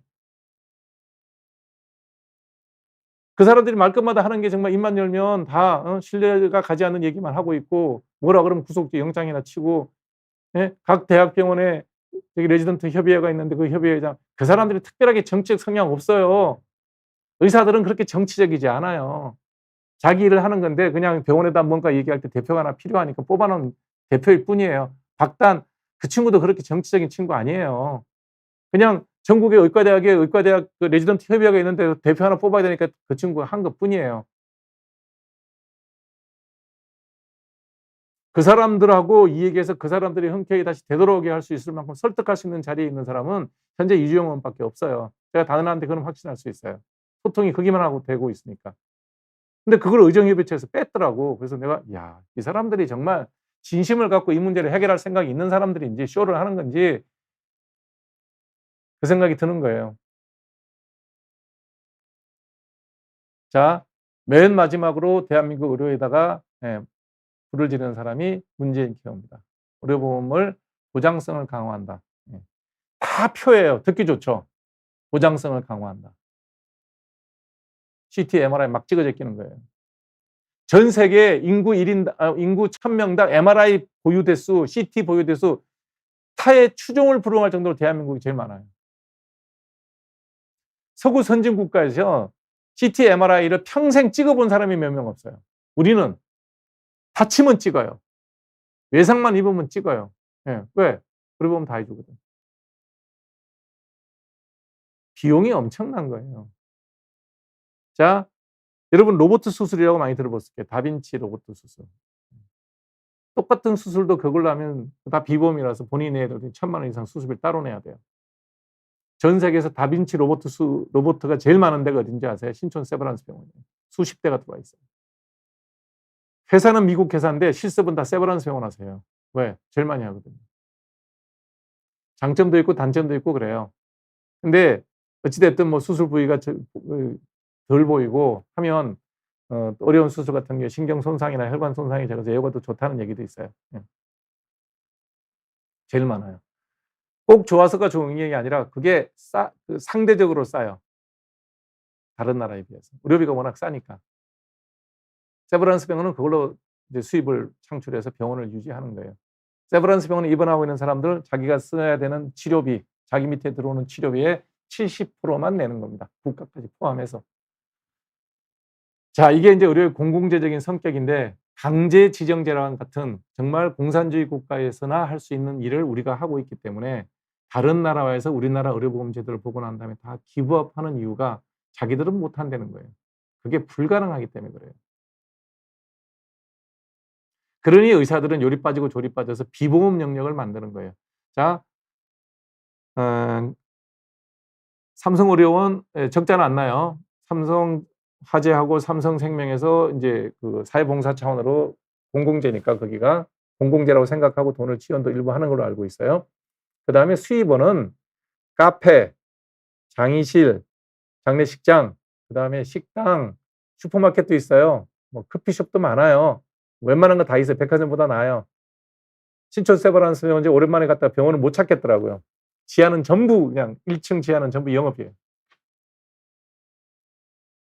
그걸로 돈을 버는 거예요. 병원에 오니까 보호자가 오고 병원에 오는 환자나 보호자가 써야 될 물건이 있고 그거를 옛날에는 다 병원 밖에 나가서 사던데 그걸 다 깔아놓은 거예요. 그냥. 수입은 거기서 얻는 거예요. 그걸 가지고 원가 70% 보장해 주는 거 떼우고 그다음에 그냥 복강경 해도 되는 수술을 로봇 수술로 좀 하게 되면 좀 더 장점이 있지만 수입은 엄청나게 늘어나죠. 비보험 영역으로 버는 거예요. 보험이 안 되니까 버는 거예요. 그런 걸로 벌어서 원가의 70% 하는 의료보험 환자들 진료해 주고 있는 거예요. 그 어느 분도 파업 안 했어요. 의사들 파업했다고 말하는 사람은 나쁜 사람들입니다. 그럼에도 불구하고 바이탈과를 하겠다고 했던 레지던트가 이 정부의 무지막지한 무도한 그런 정책을 보고 나는 더 이상 오랫동안 레지던트를 하지 않겠다. 빨리 나가서 내 생계를 찾아야 되겠다고 생각하고 전문의 과정을 포기하고 나갔을 뿐입니다. 그래서 지금도 병원이 어려운 데는 5대 메이저 병원을 비롯한 전공의들이 많이 필요한 전공의들이 많은 일을 하고 있던 병원들이 힘들어진 거예요. 그 전공의를 전문의로 대체하려고 그러면 적어도 인력은 2배 이상 뽑아야 됩니다. 그 2배 이상 뽑는 젊은 전문의들은 다 시골에서 차출해서 올라올 거예요. 차출한다는 게 아니라 제안해서 뽑아 올릴 거예요. 그래서 지방대학의 젊은 의사들은 다 씨가 마를 가능성이 많습니다. 전문의는 대통령의 행정명령으로 내일 당장 만들어지는 사람들이 아닙니다. 의과대학 6년을 잘 마치고요. 군대 3년 3개월 잘 갔다 와서 인턴 레지던트 5년을 순수하게 잘 마치면 13년 걸립니다. 대개는 한 번은 재수하고 한 번은 낙제하고 그러면 대개는 15년쯤 걸립니다. 대통령이 경로를 하든 국회의원들이 법을 어떻게 만들든 15년이 지나야 이 끊긴 대가 다시 이어질 겁니다. 그때쯤이면 왜곡된 의료 시스템에 맞게끔 여러 가지 제도가 변형이 되고 각 대학병원들이나 이런 병원들이 살아남기 위한 여러 가지 또 편법들이 동원되고 그 사이에 피해 간호사 숫자는 늘어날 겁니다. 왜냐하면 그거 아니면 그런 분들의 도움이 아니면 인턴 레지던트 잡을 할 수가 없으니까. 그 사이에 새로 들어오는, 그래서 영광스럽게 기회를 잘 타서 5,000명짜리가 졸업하는, 5,000명이 졸업하는 그 시대 의사들은 그때는 낙수 효과가 있겠죠. 바이탈과도 하겠죠. 그러나 여러분들이 지금 누리고 있던 그런 최상의 그런 책임감이 있는 의료는 불가능할 가능성이 많습니다. 그래서 대한민국의 의료 시스템은 망가져 가고 있다. 언제 마지막 사망 진단서, 대한민국 의료 시스템 완전히 기존에 지금까지 했던 위태롭긴 하나 굉장히 효율적으로 적은 돈으로 운영되고 있던 이 제도가 완전히 사망하는 날은 언제냐? 수시 합격자 발표하는 날은 현재 대한민국 의료 시스템의 사망 선고일이 될 가능성이 제일 높습니다. 왜냐하면 지금 수시 전형을 한 사람은 행정명령으로 물릴 수가 있어요. 안 뽑아도 상관없습니다. 그러나 합격자 명단을 발표하는 순간 물을 방법이 없습니다. 그거를 물르고 합격 취소를 하는 거는 그거는 안 됩니다. 그러나 지금 수시를 물르는 거는 그거는 아무에게도 피해 주는 게 아닙니다. 현재 의과대학을 2,000명을 늘리는 것은 불법적 과정을 통해서 만들어진 거예요. 원래 고등교육법에는 보면 입시 정원이나 이런 거는 항상 1년 10개월 전에 변경이 있을 때는 1년 10개월 전에 고등교육법에 의해서, 고등교육관리법에 의해서 1년 10개월 전에 정원에 대한 게 공고가 나가야 돼요. 지금 의대 정원하는 거 6개월도 안 되고 통과시켰을 거예요. 그 문제에 대해서 법원의 판단을 했는데 법원에서 뭐라 그래요? 근거는 없으나 이미 내려진 행정명령이니까 그건 그대로 해야 된다. 이런 식으로 법관도 안이하게 판단을 했어요. 그 판결한 법관도 이 문제에 대해서 책임을 지셔야 될 겁니다. 어쩌면 그분의 가족이 이미 피해를 봤을 수도 있겠죠. 응급실 뺑뺑이를 당했거나 그럴 수도 있겠죠. 이런 문제입니다. 지금까지 제가 설명드렸던 내용들이 지난번에 이어서 제가 이 얘기하지 않았던 부분입니다. 제발 제가 했던 이런 얘기를 들으실 때 너는 잘 먹고 잘 사는 의사 아니냐 이런 얘기를 갖고 비판하지 마십시오. 그거는 제가 전하는 이 메시지가 너무나 정확한 얘기고 미래 예측에 대한 정확한 분석이기 때문에 그 메시지를 듣기 싫은 사람이나 아니면 엉뚱한 주장에 동의하는 편파적인 사람들이 메신저를 공격하죠. 너는 잘 먹고 잘 사는 의사니까 그런 말할 자격이 없다. 아니요. 저는 의사이기 때문에 말할 자격이 있고 제가 말하는 의도에 나의 어떤 이익도 관여되지 않는다는 거예요. 제가 이런 말을 하고 나면 저는 정치적인 의사로 매도돼서 외려 욕을 더 많이 먹고 환자도 좀 줄겠죠. 그다음에 여러 가지 방송 활동에 따른 규제도 많아지겠죠. 그 모든 걸 감수하고 제가 이 얘기를 1년 전부터 말을 했던 이유는 대한민국의 의료가 이런 식으로 망가져서는 안 된다는 의미를 했던 겁니다. 이거 되게 막 열내서 얘기했던 게 한 열흘 전에 CBS 박재홍의 뉴스 한판인가 나가서 제가 한 25분 동안 다른 패널들한테 굉장히 죄송한데 개인적으로 안면도 있는 분들이 그래서 무시하고 저 혼자 미친 듯이 25분 동안 떠드는 게 있습니다. 지금 아마 조회 건수가 160만 원 넘었을 텐데 그거 가서 한번 보셔도 됩니다. 제가 말하는 얘기를 잘 들으시고 여러분들이 정말 깨어나서 일어나서 지금 현재 수시를 중단시켜야 됩니다. 수시 입시 전형은 중단시켜야 되고 혹시 이 입시 제도가 그대로 강행이 돼서 만일에 내년에 1,580명, 1,600명 가까운 사람들을 더 뽑는다면 여러분들 2025학번 충북대 출신 의사들에게는 진료받는 걸 조심하시기 바랍니다. 40명, 50명 교육하던 나라 병원에서 200명을 교육한답니다. 거기 해부학 교수님이 한 얘기, 거기 응급학교 교수님이 한 얘기, 조장환 선생님인가 응급학 하신 분은 사표 쓰고 나왔죠. 그런 분들의 얘기를 들어보십시오. 도대체 현재 충북대, 내가 충북대를 타겟팅해서 말씀드리는 이유는 충북대학원의 사적인 감정이 사는 얘기 아니에요. 제일 작은 대학이 제일 많은 의사를 뽑겠다고 나섰던 거예요. 교육이 불가능한 겁니다. 네. 그런 대학을 졸업한 사람이 제대로 교육을 받은 의사가 되겠습니까? 그래서 2025학번 의사들한테 진료받을 때는 반드시 확인하시기 바랍니다. 농담처럼 내가 할 수밖에 없는 이 씁쓸한 현실이 정말 너무 불행한 일이긴 한데, 그래서 여러분들이 다 일어나서 여러분들의 건강을 위한 일입니다. 저의 이익을 위하고 의사들의 이익을 위한 게 아니라니까요. 예, 수시를 막아야 됩니다. 그렇게 하고 다시 복지부 장관과 차관을 바꾸고 그 다음에 지금 현재 레지던트와 대화가 되는 사람하고 장관이 돼야 됩니다. 지금 의협이나 개원의협이나 병원협회 이런 데서는 이게 문제에 대해서 이해 당사자도 아닐 뿐더러 깊숙이 관여하지도 않고 사건 해결에 이 사태를 해결하는데 아무 도움이 안 돼. 우리 그냥 진료한다니까요. 그리고 준종합병원 다 진료하고 있어요. 지금 스탑된 게 뭐냐 그러면 국민들의 생사를 가를 수 있는 5대 메이저 병원을 포함한 100개 수련병원이에요. 그게 수련의가 없어졌다고요. 그 수련의들은 내가 이 일을 안 하겠다 그런 거지 파업한 게 아니에요. 이분들이 소명의식을 갖고 돌아올 수 있게끔 할 수 있게끔 정부의 보건복지부 행정 담당관을 싹 바꿔야 돼요. 그리고 지금 수시는 무조건 끝내야 돼요. 의사 정원이 필요한지 어떻게 바꿀 건지는 지금부터 협의해서 내년에 해도 돼요. 지난 1년 사이에 의사가 부족해서 문제가 생겼다면 2,000명 늘리는 것도 도덕적인 타당성이 있지만 단 한 번도 의사가 부족해서 수술이 늦어져서 잘못된 거나 응급실을 잘못 가서 잘못된 일이 없었잖아요. 지금 외래 문제가 생겼잖아요. 그럼 이건 무조건 잘못된 거란 말이에요. 이걸 무조건 폐지하고 원점으로 돌려놓고 사과할 사람 사과하고, 예. 그러고 난 다음에 전공의들을 빨리 병원으로 되돌아올 수 있게끔 설득하는 작업이 제일 중요하다. 이게 대 끊기는 걸 막는 일이다. 그리고 의대 정원이 필요하면 다시 내가 추가로 또 말씀드리겠지만 지방의 의사가 정말 부족한지 객관적으로 확인하고 부족하면 거기에는 어떤 식으로 의사를 충원할지 제가 다음 시간에 제 머릿속에 들어있는 걸 정리해서 방송을 드릴게요. 그럼 여러분들이 들어보면 내 말이 맞다는 생각이 들 거예요. 무식한 장차관의 얘기보다 내 말이 나을 거예요. 지방의료 충원은 이렇게 하는 게 아니라는 거예요. 절대 충원 안 됩니다. 2,000명 더 뽑잖아요. 서울시내 개업하는 일반 GP, 피부과 성형외과 의사만 2,000명 늘어날 거예요. 지금 공과대학 다니던 사람이 때리치고 의사가 돼서 이 사람들이 바이탈과를 하겠습니까? 그분들이 소아과 소아응급을 할 것 같아요? 그러려고 그 직업 때리치고 들어와서 이걸 할 것 같아요? 개인이 갖고 있는 경제적인 안락함이나 부유를 추구하는 그걸 부정하고 그걸 나쁘게 보는 사람들이 정책을 만들면 이런 식으로 만드는 거예요.